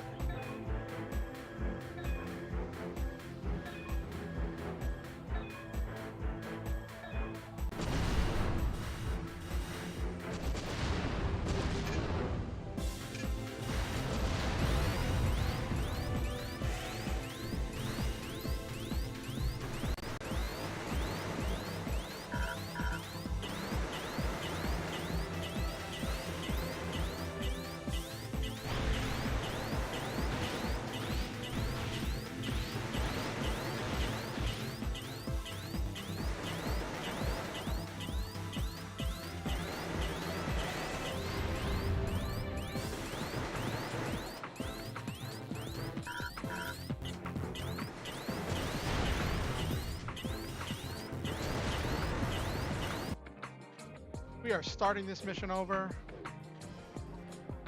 I am...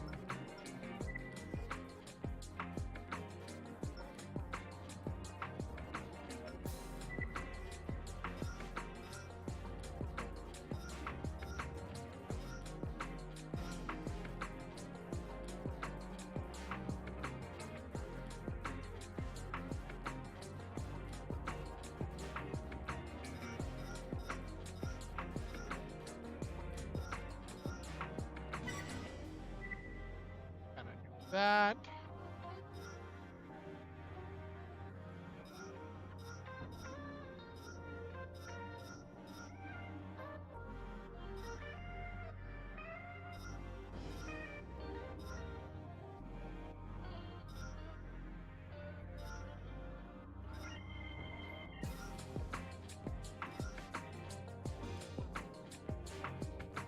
Okay. All right. Let's try this again.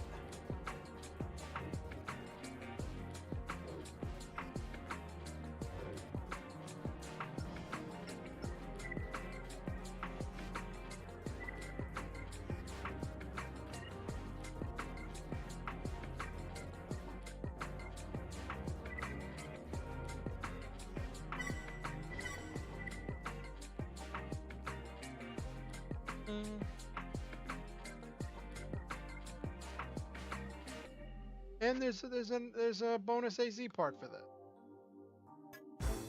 There are 4 targets in all. Locate each and shut them down. Main system. Engaging combat mode.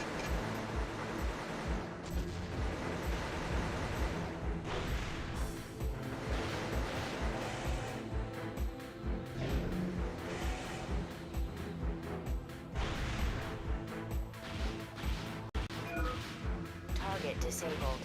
3.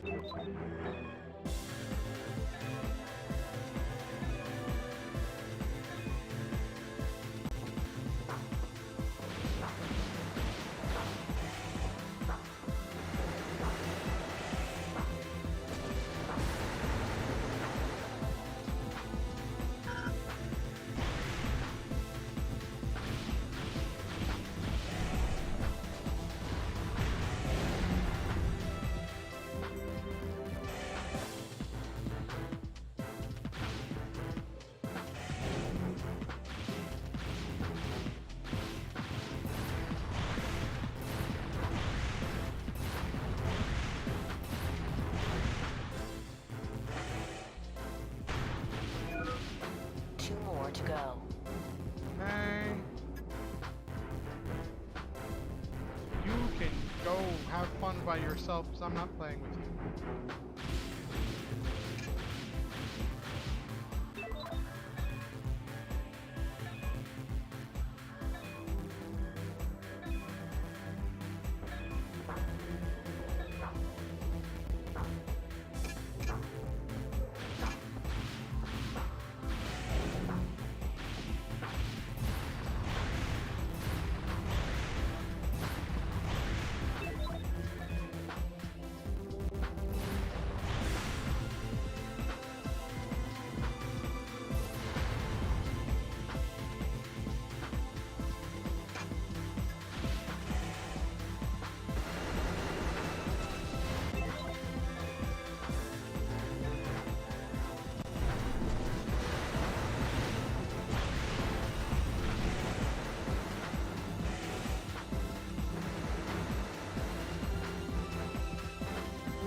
Oh wait, I'm probably gonna get money deducted for this.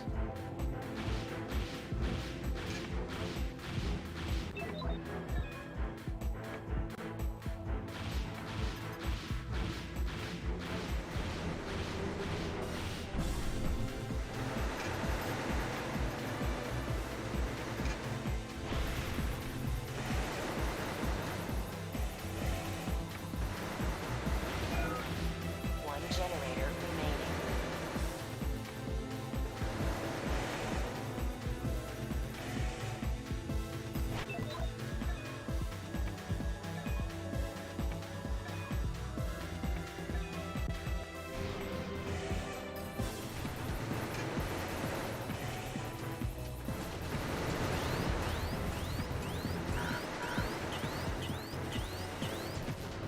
Ah.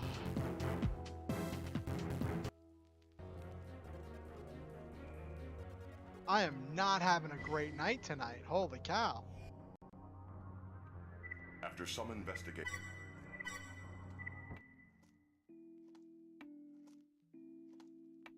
I am not having a great night tonight at all.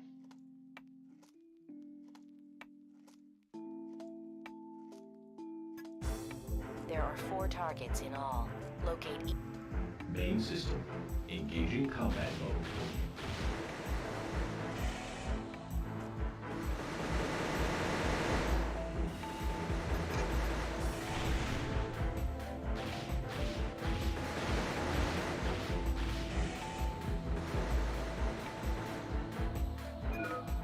Target disabled. 3 left.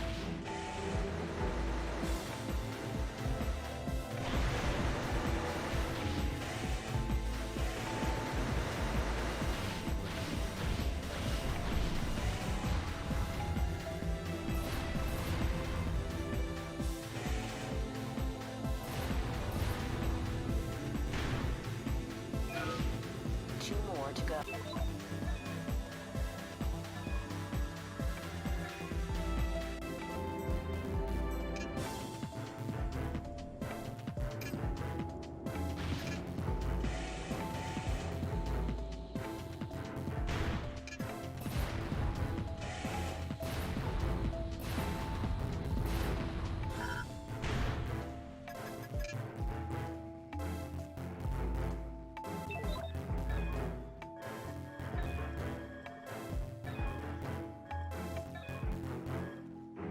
I need to go forward and to the right once I get out. Okay.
One generator remaining.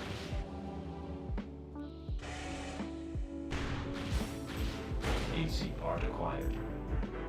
All right.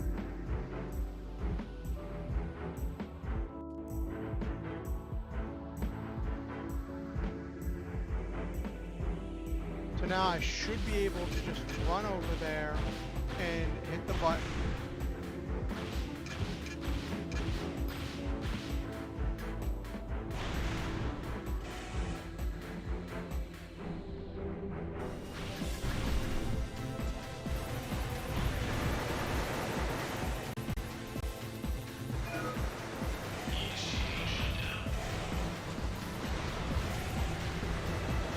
That's the last one.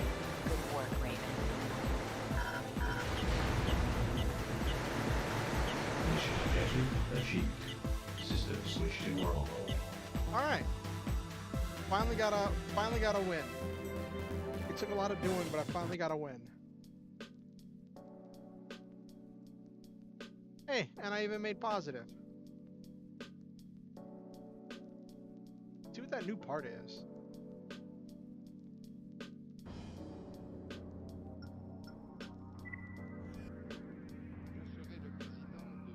All right.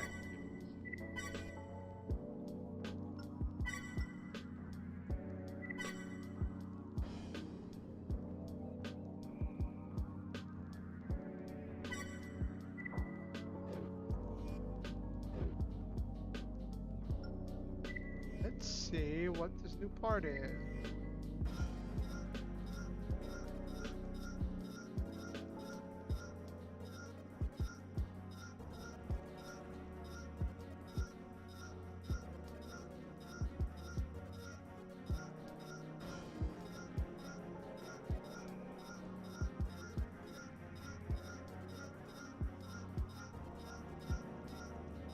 what's this? Jam enemy radar and lock-on function. Ooh. That could come in handy for fighting against a missile opponent.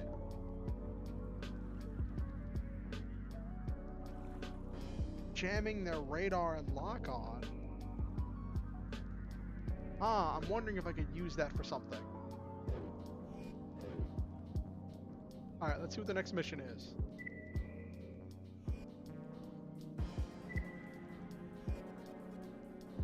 Alright, for Crest or for Mirage? Destroy all radar equipment or protect Crest convoy. I hate doing escort mission.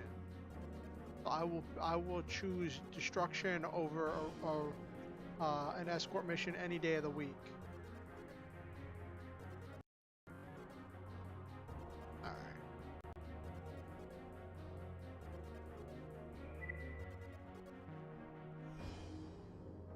Our software engineers have been hard at work putting the finishing touches on a computer program designed to provide us with direct access to the controller. I see. However, Crest found out about the project and attacked the facility housing equipment required to run the program.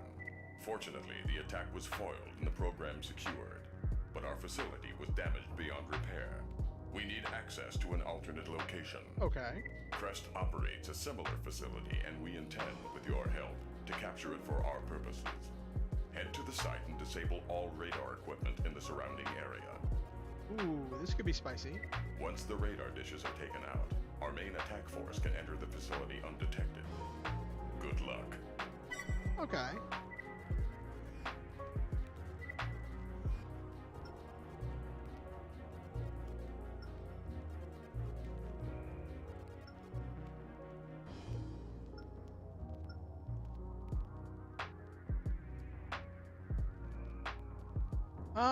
Green Witch is an okay one. Valkyrie's okay.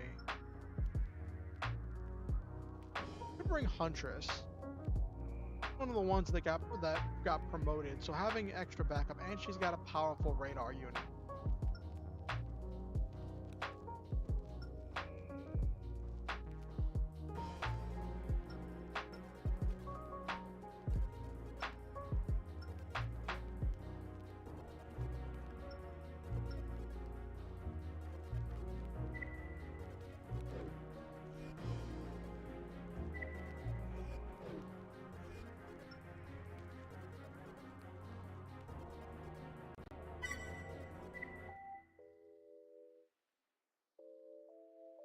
I'll get a little bit. I'll get a little bit of extra credits for completing this mission, and we'll see if we have any cool dialogue with Huntress. Main system. Engaging combat mode. We have a security breach. All units engage.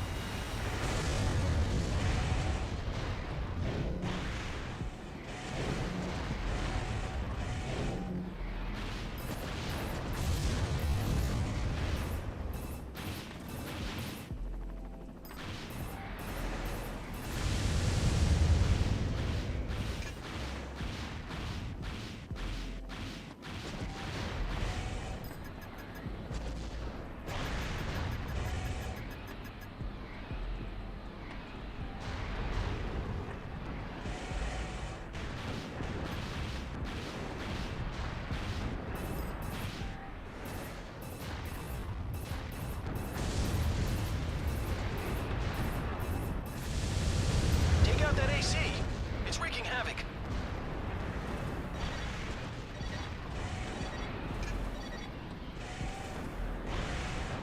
Why do you hate this mission with a passion?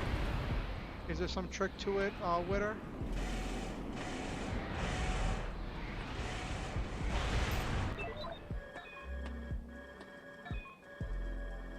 How many targets? Looks like I got 3 more targets? Are you kidding me?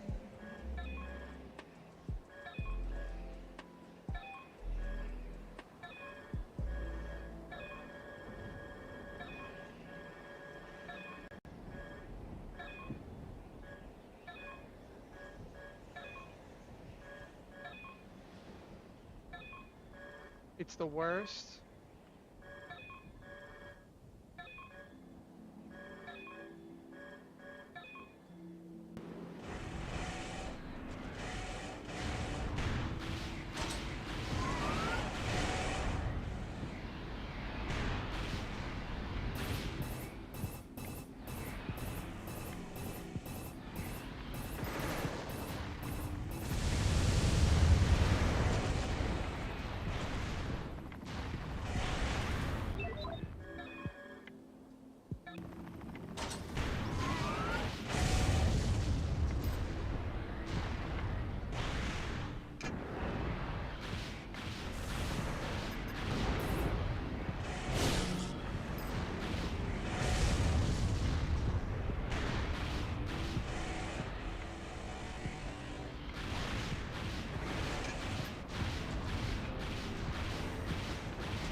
All right, I got one more left.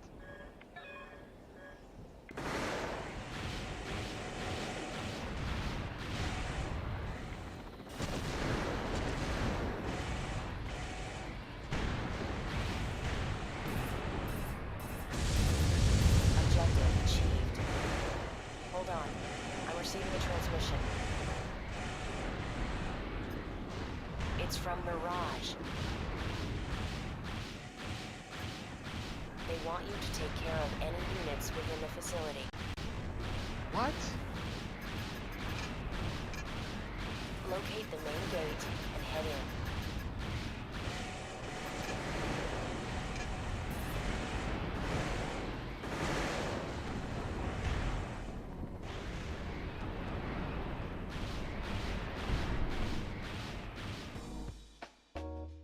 I took way too much damage in that first portion to be doing the second portion.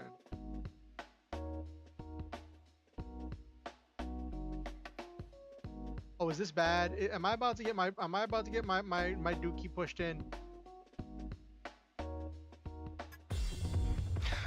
Another Raven. This should be interesting. Oh no.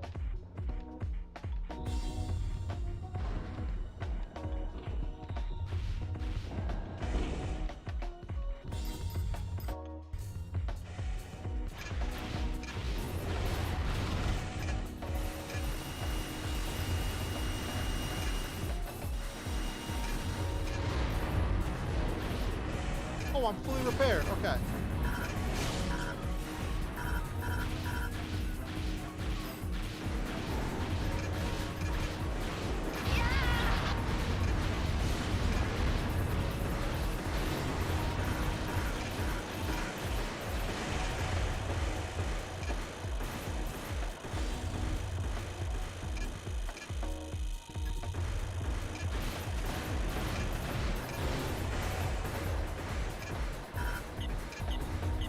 I'm dead.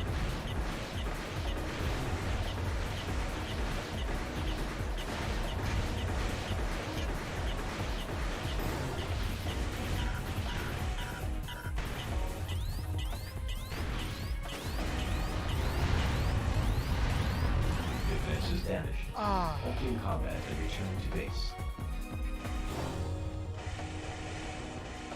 Do I at least get paid? 'Cause I might have to fail my way through this one. Oh no.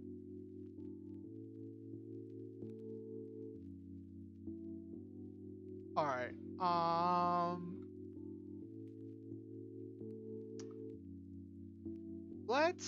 I'm not gonna save state there. 'Cause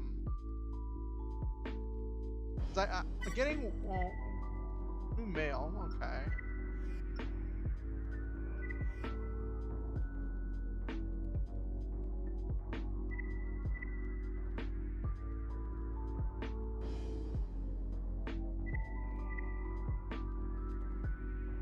Oxford short flooding language.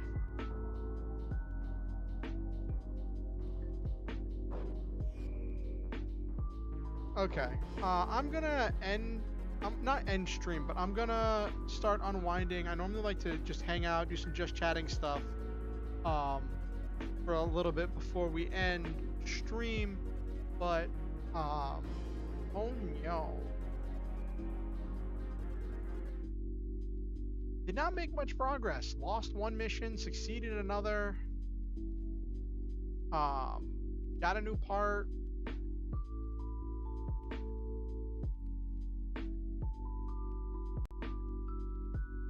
Yeah,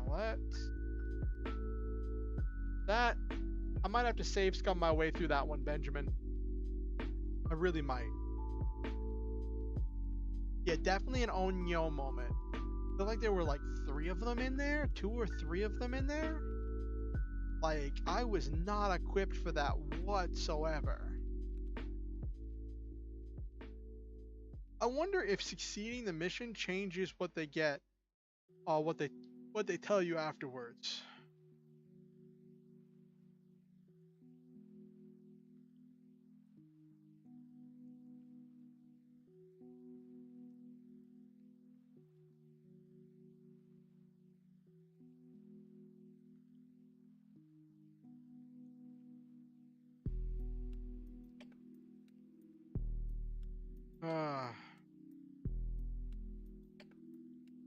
Casual play does allow for constant saving, and I'm not doing a Nuzlocke challenge. I'm also not doing a 100% completion challenge. So like if there's missions that are just so hard that it's not fun, I'm thinking I'm just gonna fail them. Like I'll try that one or two more times, but like if that's kicking my butt so hard that it's just not fun, I might just let myself fail it. Like this is a casual playthrough and I'm playing to have fun.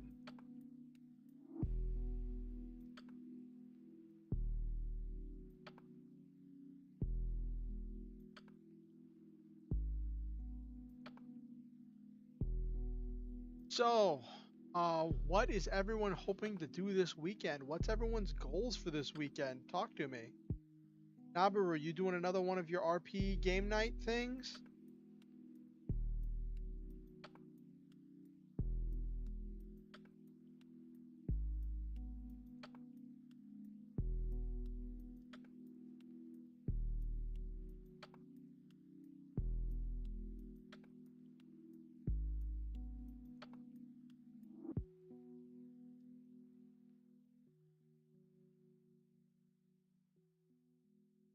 Yeah. So, always fun to get friends together for torture and fun towards the characters. Yes, that is also fun. I know one of the things I want to get done this weekend is I want to get some writing done. I started dabbling in it, but I'm nowhere near where I was during like National Novel Writer Month, where I was cranking out 2,000 words a day. I'm not in that same mindset because I'm not dedicating that much time and effort. But here's the thing, right? At first I was kind of sad because I wasn't getting that kind of pace out of my writing. But then I had to stop and look at it and say, I always knew that pace was something I could maintain. It was unsustainable. I think that's how you say it. Insustainable, unsustainable. I always knew that pace was unsustainable. And that was part of the magic of National Novel Writer Month, pushing myself to new heights, doing things that I normally am not able to do for the express purpose of knowing that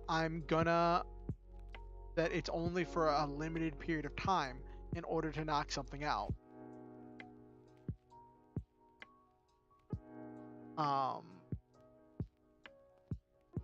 Part of me wants to finish Halcyon Avenging and then get 1 month of the paid version of Grammarly, and then while I have that 1 month, go through and proofread and edit both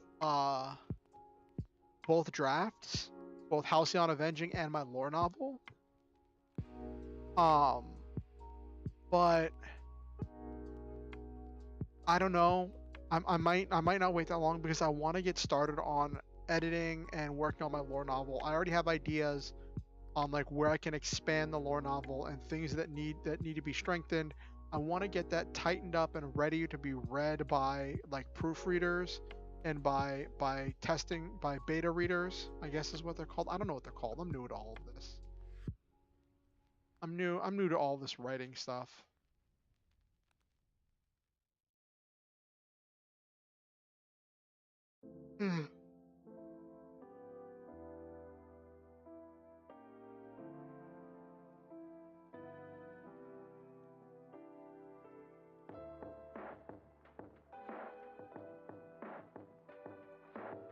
But yeah. I know Okusen mentioned that they want to read my work eventually, and my roommate said he wants to read my work when I'm done. And I think one of the things that gets me is I don't know how my roommate's going to read it. Like, am I going to print it off? Like, he doesn't have a computer. I guess I could, like, send it to him as a file he could read on somebody else's computer. I'm definitely not letting him use my computer to read it.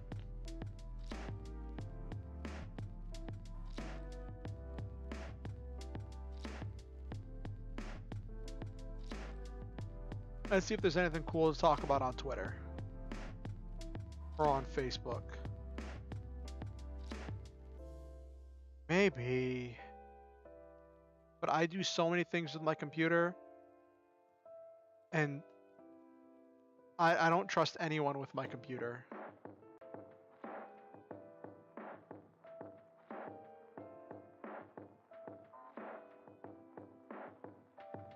Maybe.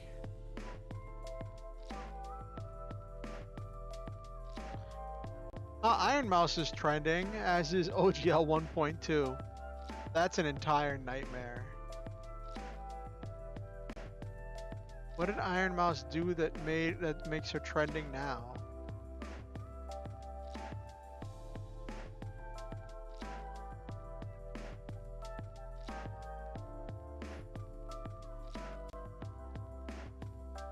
Oh, did Iron Mouse have a concert or something today?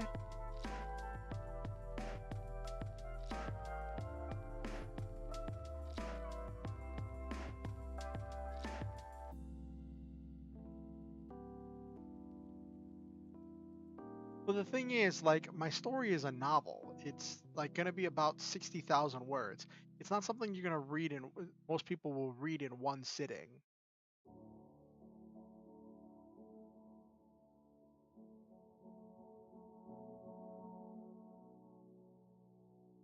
Ugh. If we got any cool memes on Facebook.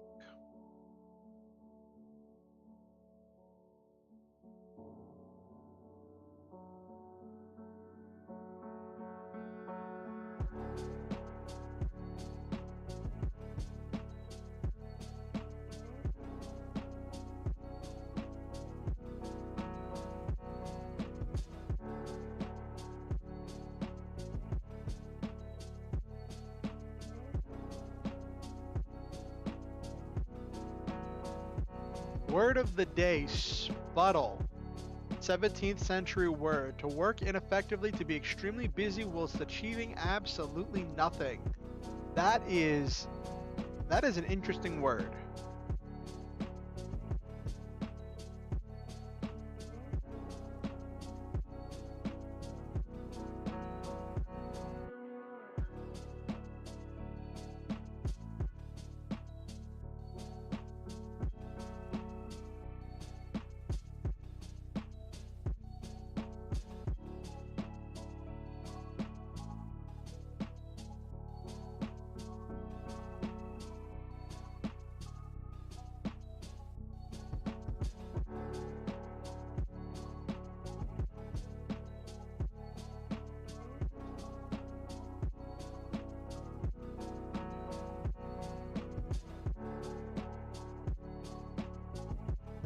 Saw a post where someone was talking about how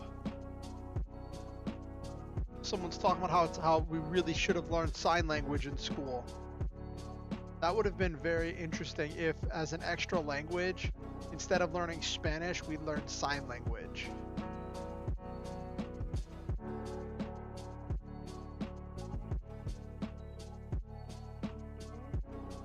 Whenever one of my memes gets more than 3 haha reactions, it's not easy being famous, Mom.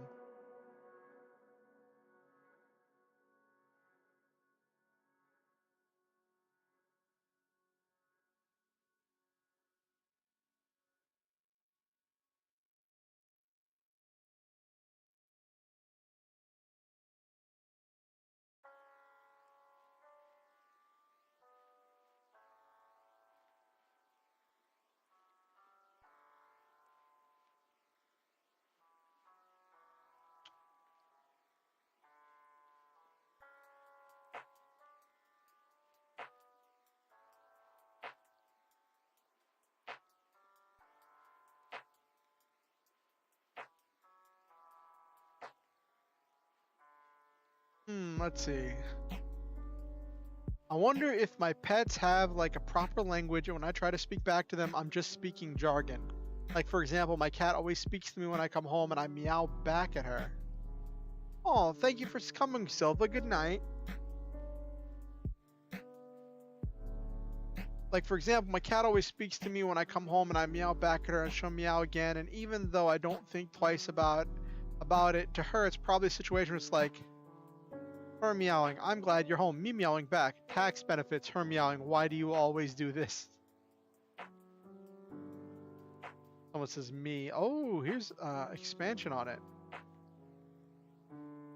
Cats actually have a human-specific language. Cats don't often meow at each other and seem to use subvocal communication that humans can't hear to chat cat to cat.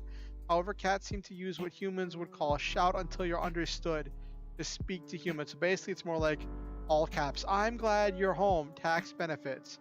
No, I'm glad you're home. Waffle iron. It's okay. I love you too, my dumb human. My favorite part about this post is that it implies that cats have a concept of tax benefits. uh,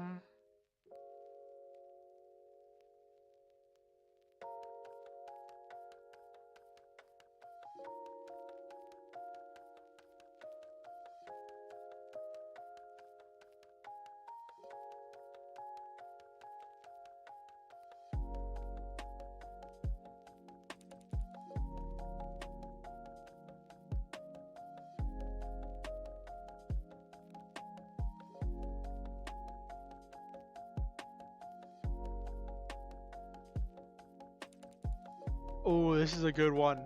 One day I hope to be rich enough to not do a double take every time I see abandoned furniture on the side of the road. That hits right in the feels.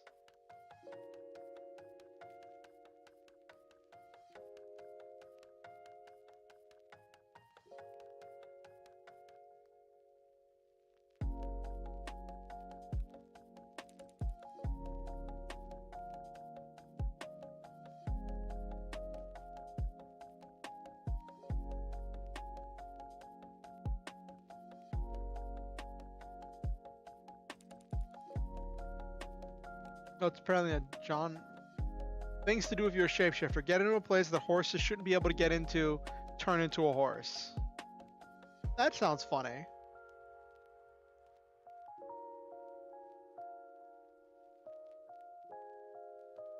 If you get rich enough, abandoned furniture will equal. Let's do a Mythbusters test.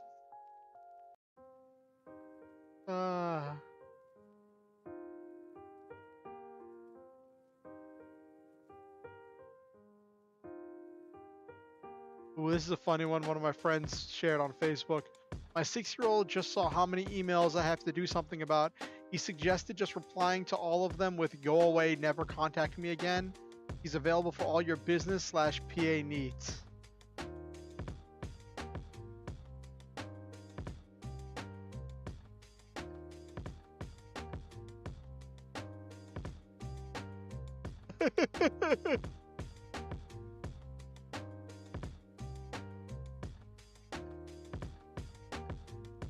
This post, it's a picture of like this like farm and homestead thing, right? Like solar panels and a greenhouse and all that stuff. And it says, commies can't touch us if we go off grid. And someone responded by saying, owning the commies by living in a commune.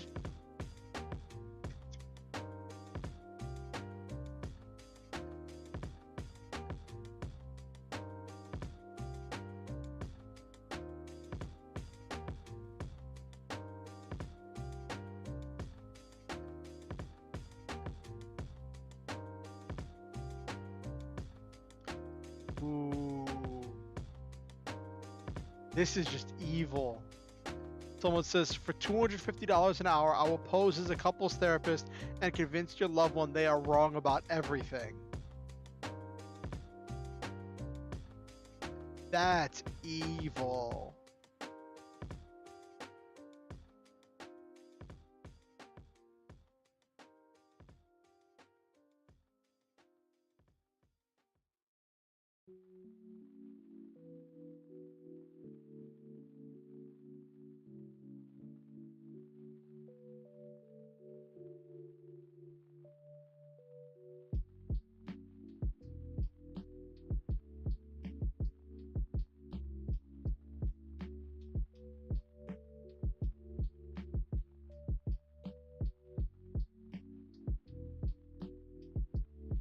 Oh, jeez.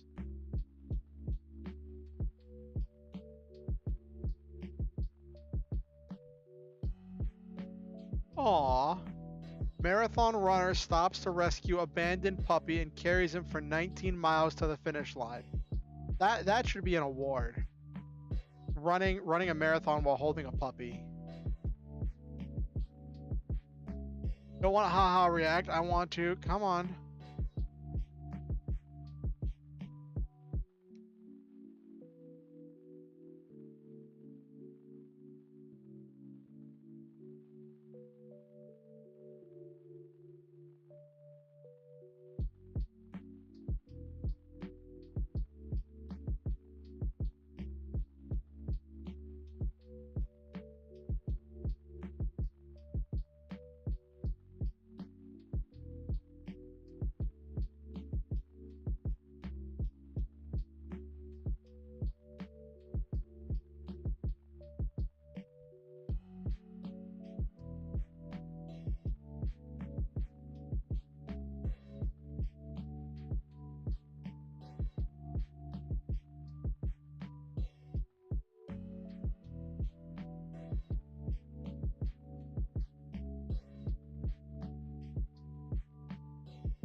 A 500-word short story with the same plot as your novel that explores how quickly the problem could be solved by Sonic the Hedgehog. Ooh. That would be funny. What do you think about that kind of a writing challenge, chat? A 500-word short story with the same plot as your novel that explores how quickly the problem could have been solved by Sonic the Hedgehog. That just sounds hilarious. Like, they gave an example. Getting to Mount Doom wasn't a problem for Sonic, but much like Frodo, giving up the ring was hard, and this wasn't just some piddly magic effect this time. Sonic's very nature was built around keeping rings. Sobbing, he turned to his trusting friend Knuckles Gamgee. Knuckles, I need you to punch me. Oh my gosh, that's so funny. Knuckles Gamgee. Put some respect on Sam's name.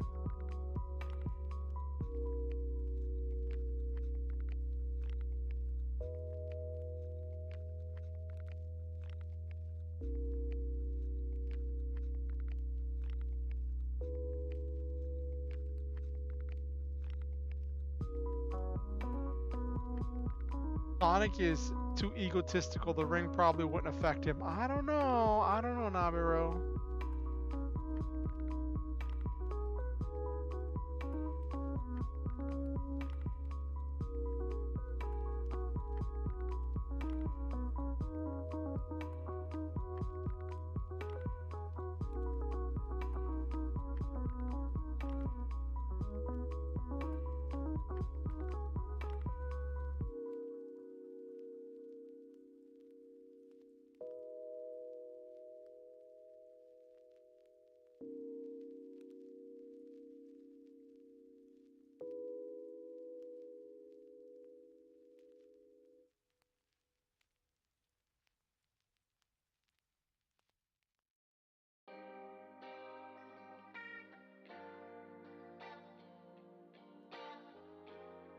There's a picture of a dog with a massive branch, right? His huge branch in its mouth, and the caption says he wants me to throw this. Imagine Sonic trying to solve any of the issues in a Gundam Mecha series. I don't know, Super Sonic can solve a lot of problems. Like, Sonic has fought a lot of mechs.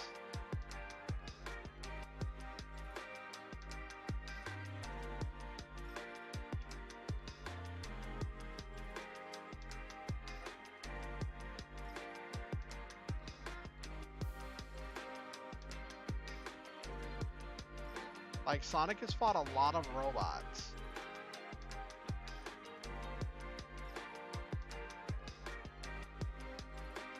But I don't know how well he would deal with the political stuff.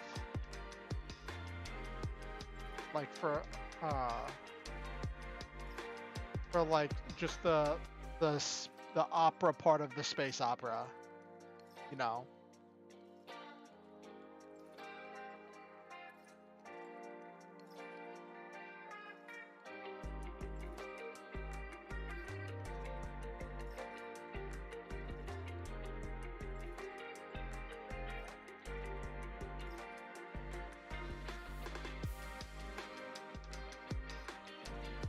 Then again, I'm imagining Sonic as like some kind of super mech pilot. With his enhanced speed and reflexes, he could move the control. It'd be like Amuro with the Gundam, like moving the controls faster than the machine could respond.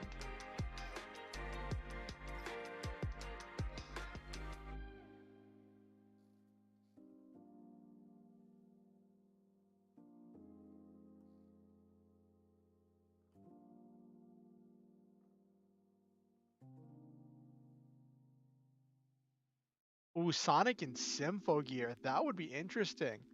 Like, I mean, looking at how Hibiki dealt with problems, um, it was kind of similar. Just run up and punch the problem till it wasn't a problem anymore. Symphogear took a lot of liberties with mythology. Sonic the new type. Yes, Coffee. Exactly. Sonic the new type.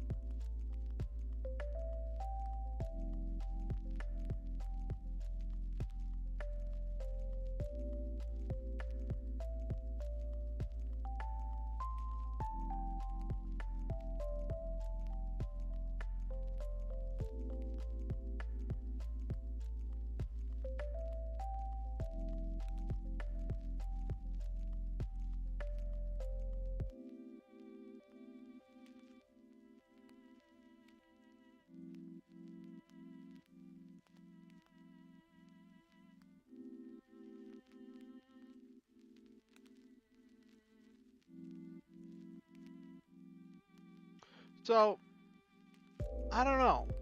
I'm thinking about my lore novel and like, how could Sonic have solved the problem faster? I mean, he would have just turned into Super Sonic and destroyed the Stygian army.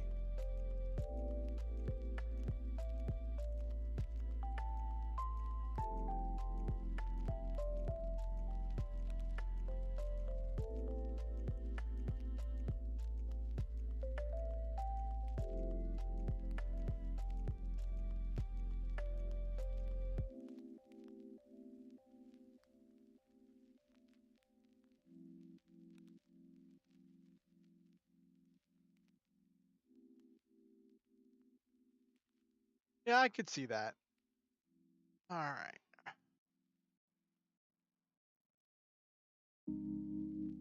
I'm really hoping that there's going to be more missions that I can succeed in Armored Core 3 and that I'm not going to have to spend the rest of the game just losing my way till I get to the end of the game. You know? Because that's going to be really boring to play and kind of boring to watch. Sonic had the emeralds and rings, it'd be cheaty. While by himself, it'd be hard, just a speedy animal. That's true, Nabiru.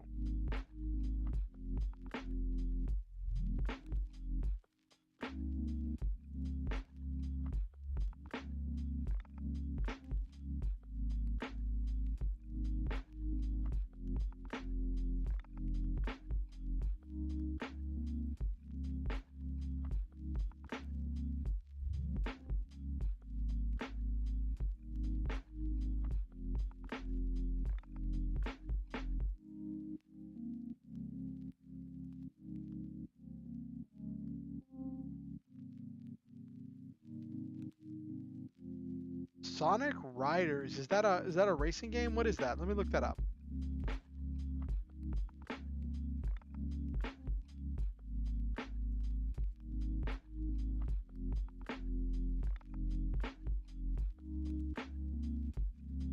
What is this? Oh, is this like they're riding a...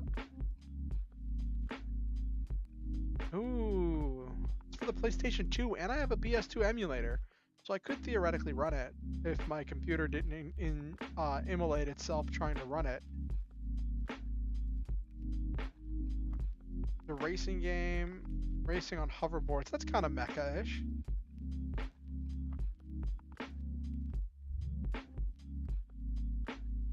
That could be fun.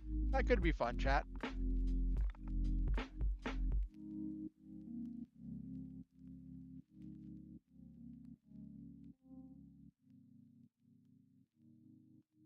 I'll think about it.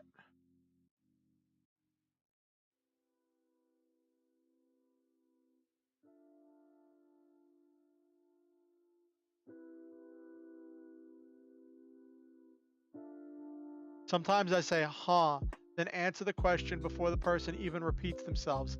I'm not deaf. My brain just be lagging like a 2005 Dell Desktop X.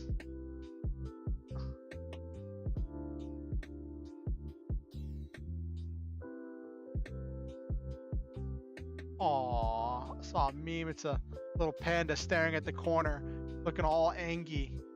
It says, when you told him you didn't want anything from the shop, but he actually took you seriously and didn't get you anything.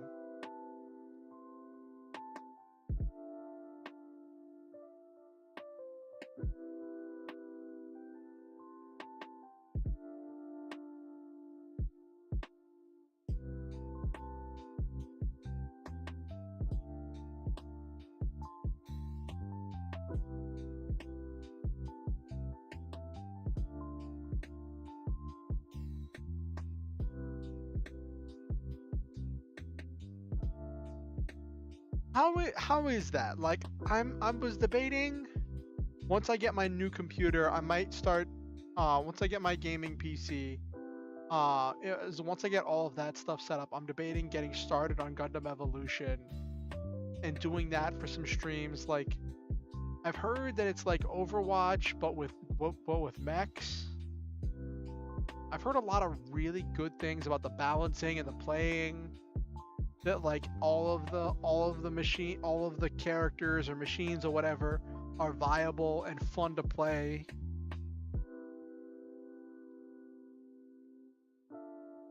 Is there a casual mode, or is everything competitive in Gundam Evolution?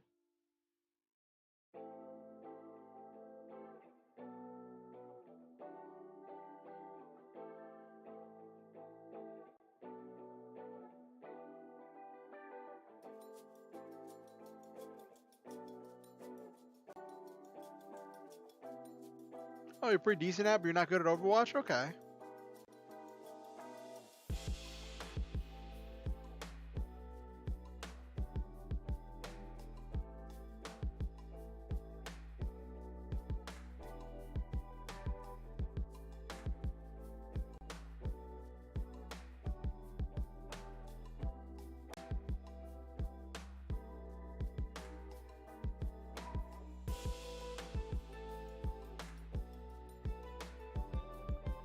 You have to unlock competitive, it starts casual. Okay.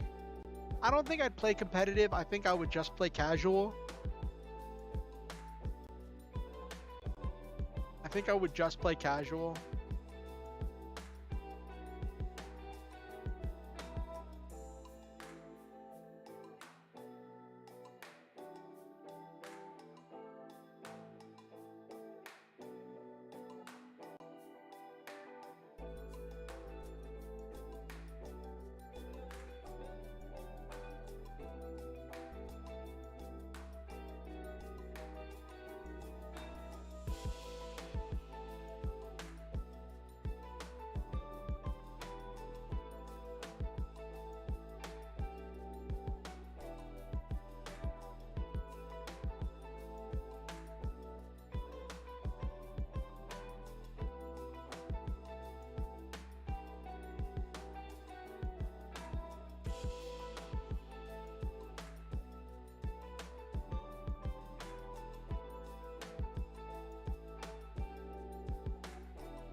Remain the Pale Rider. Is that the...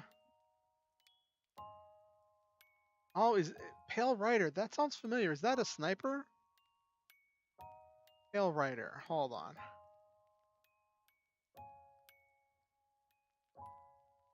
Looking it up now.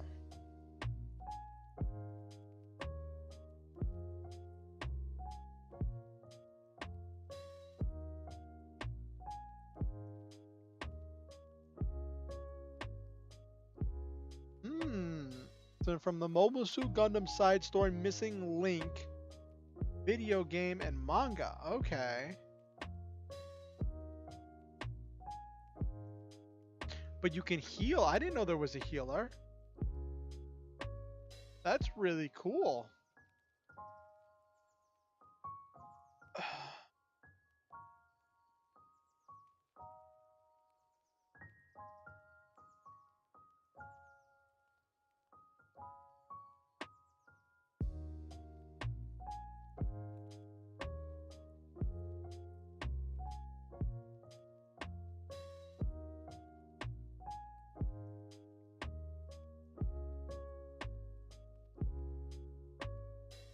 That's cool.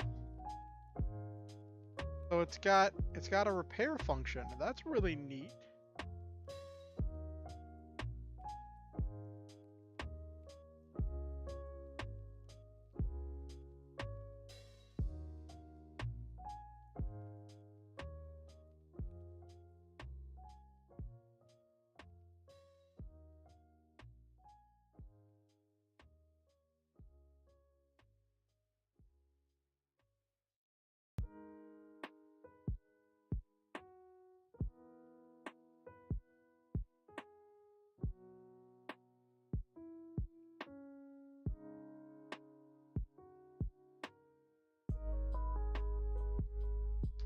Dom Trooper is fun too. Blow stuff up with a rocket launcher and can temporarily boost ally shields. Ooh, they have shields. You have shields in there. That's interesting. I don't think Gundam ever played with like fully encompassing bodily shields like that. Gundam has toyed with like energy shields that you like hold up and like hold up to block incoming fire as well, energy shields as opposed to physical shields. But do your units have like Halo style shields that just regenerate over time that like stop incoming damage around your entire machine?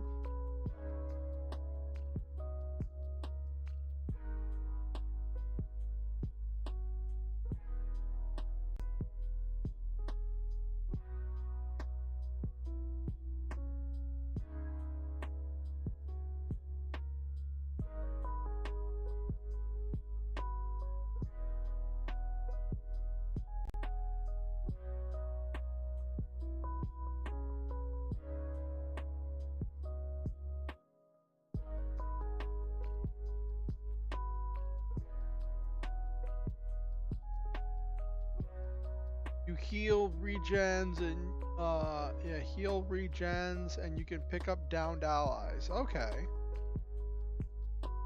That's an interesting take on Gundam.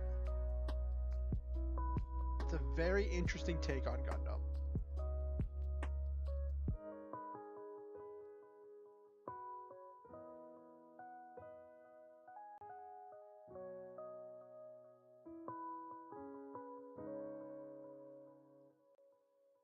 Some mobile suits use physical shields to block damage too. Ooh.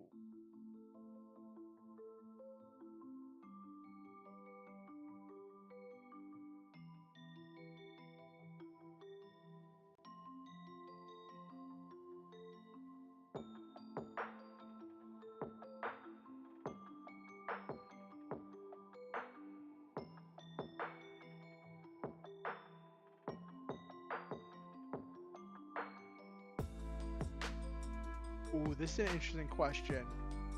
If I were a transformer, what would my vehicle mode be? That's a question I saw somebody ask on Twitter.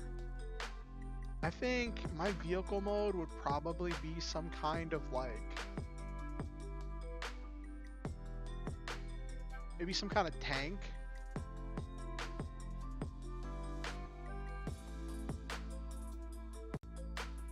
What about you, chat? If you were a transformer, what would your vehicle mode be?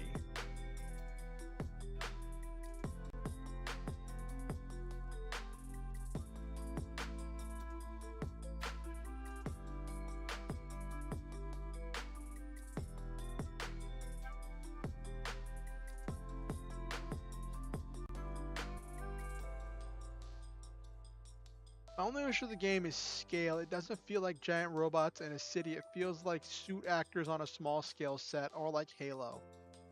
Yeah, see, that's what I was worried about, was that things weren't going to move like they were giant robots, and that things were it was just going to be Overwatch, but like looking like your mechs. That like with everything at scale, it's not going to feel big enough.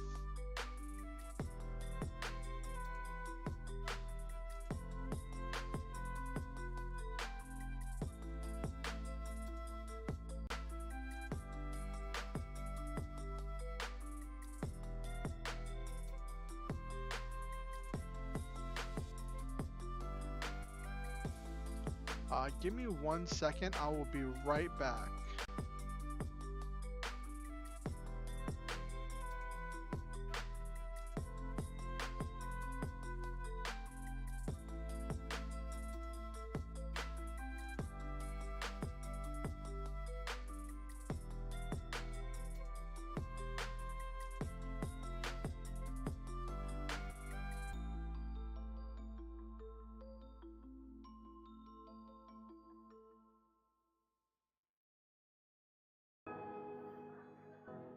Sorry about that. My roommate was calling me, telling me that he's borrowing my keys because he can't find his. Best vehicle is a walking tank, the ultimate defense but mobile. I turn into a tank or flying machine. Ah yes, gun tank. Flying tank better than walking tank.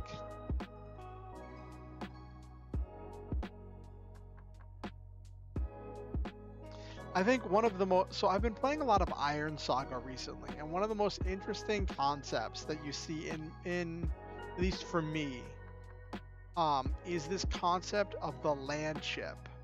Or like you have the ships that are the boats, right? And then you have these giant tracked vehicles that are obscenely huge with massive armor, huge crews, and massive amounts of weaponry mounted on them. And I'm like, it's so unrealistic, but it looks so cool. Yes, you're still rewatching Bofuri. The Flying Fortress. Doesn't she just fly in on her turtle?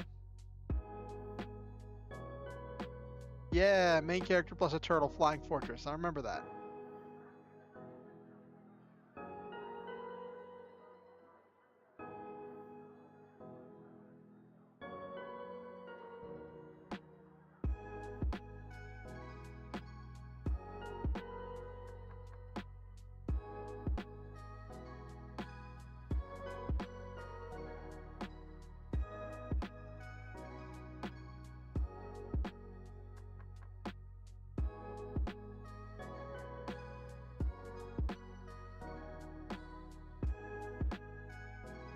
The Land Cruiser P1000 Rata.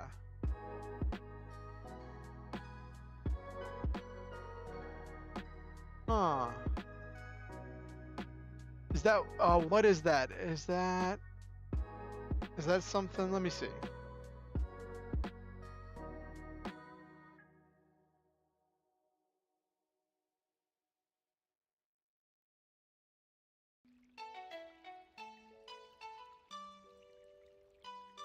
Never built.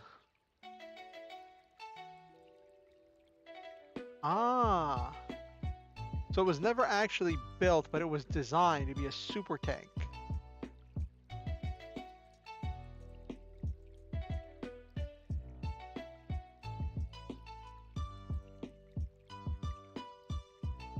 How big was it? A 1,000-ton tank. That's a land ship if I ever heard about one.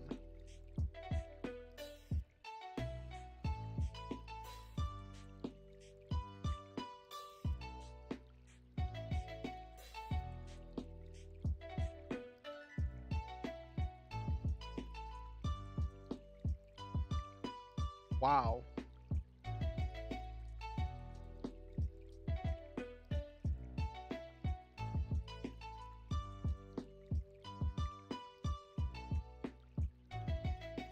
The large size and weight would have rendered the tank unable to cross bridges at risk of collapsing them, and traveling on roads would quickly destroy them. Though its top intended speed was 40 kilometers per hour, 25 miles per hour, its huge size and high visibility would have made it extremely vulnerable to aerial bombardment and artillery fire. Its great size would also have meant that once the vehicle's strategic operational tactical mobility would be entirely dependent on its own drivetrain, for there were no other realistic means of moving it from one firing position to another. No existing railway or train car could bear its weight, and its width was too great for existing tunnels. That's funny. That's pretty close to a land ship.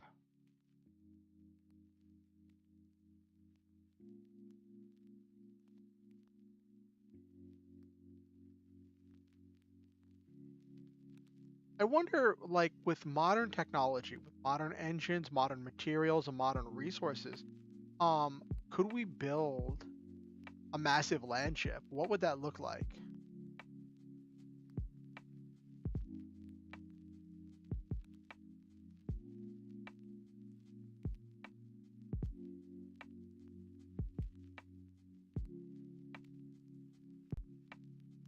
Drop them in from orbit. Yes. If there's anything more impractical than a land ship, it's a land ship falling in from orbit. An entire castle or city as a single land ship. Ooh. I'm just wondering what it would take to move something like that.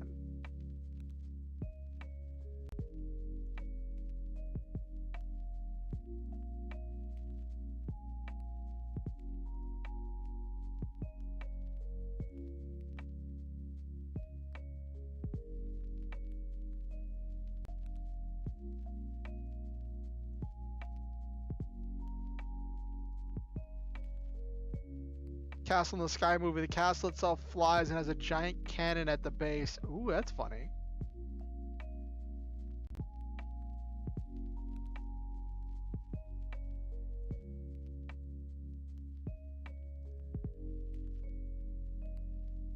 We probably could have built land ships nowadays, but it wouldn't be worth it. That's probably true. Wait, what? No. You're probably very true. You're probably very right. Very true. Well, I cannot speak today. Very right about that. So today's been an interesting stream. Ran into a couple hard walls in the arena of Armored Core 3. Had some really rough missions. I think I completed one mission. I tried 3 missions and I completed 1, and I'm still stuck on the last one because, like, I might have to auto fail that because that was just brutal. We'll see. It hasn't been a super successful thing, but we've hung out.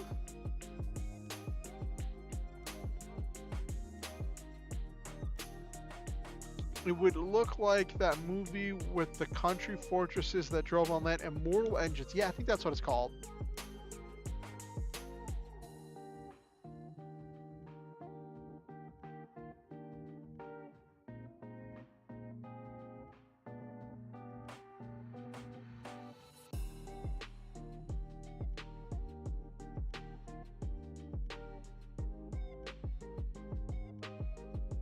Anyway, let's wind down for the night.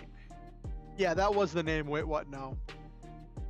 So, for those of you who don't know, for anyone who's new here, I'd like to end my streams by saying words of affirmation and thanking everyone who's come to the stream.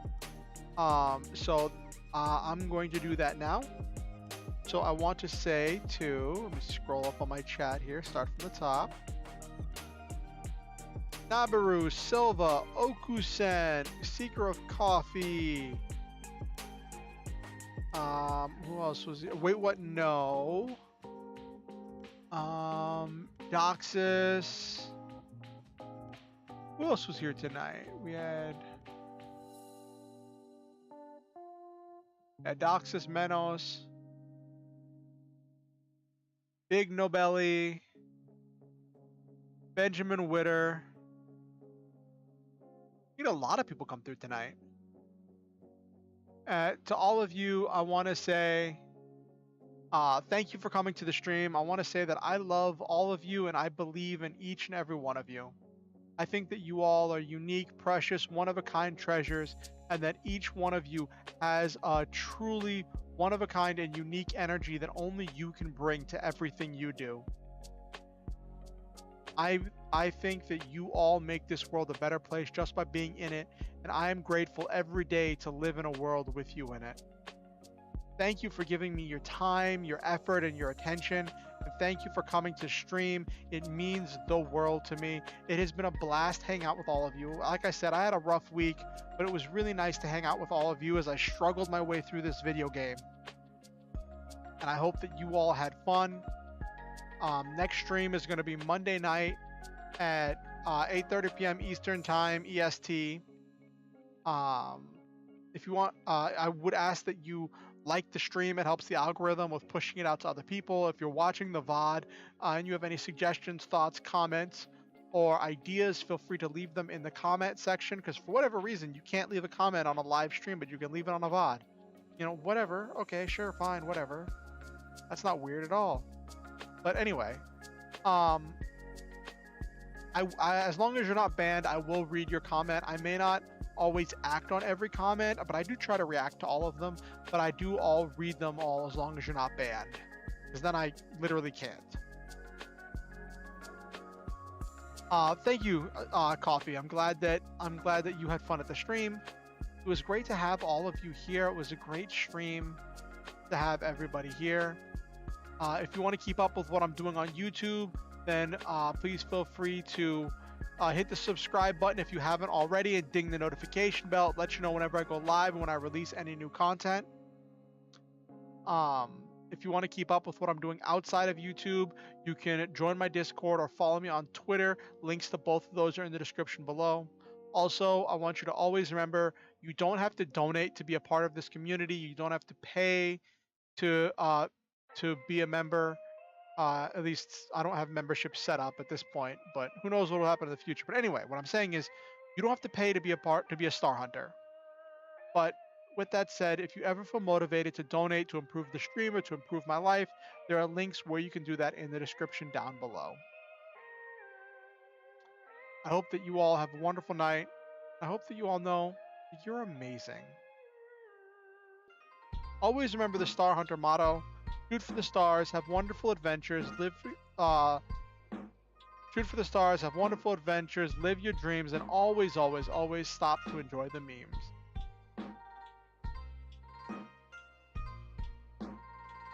Good night, everybody.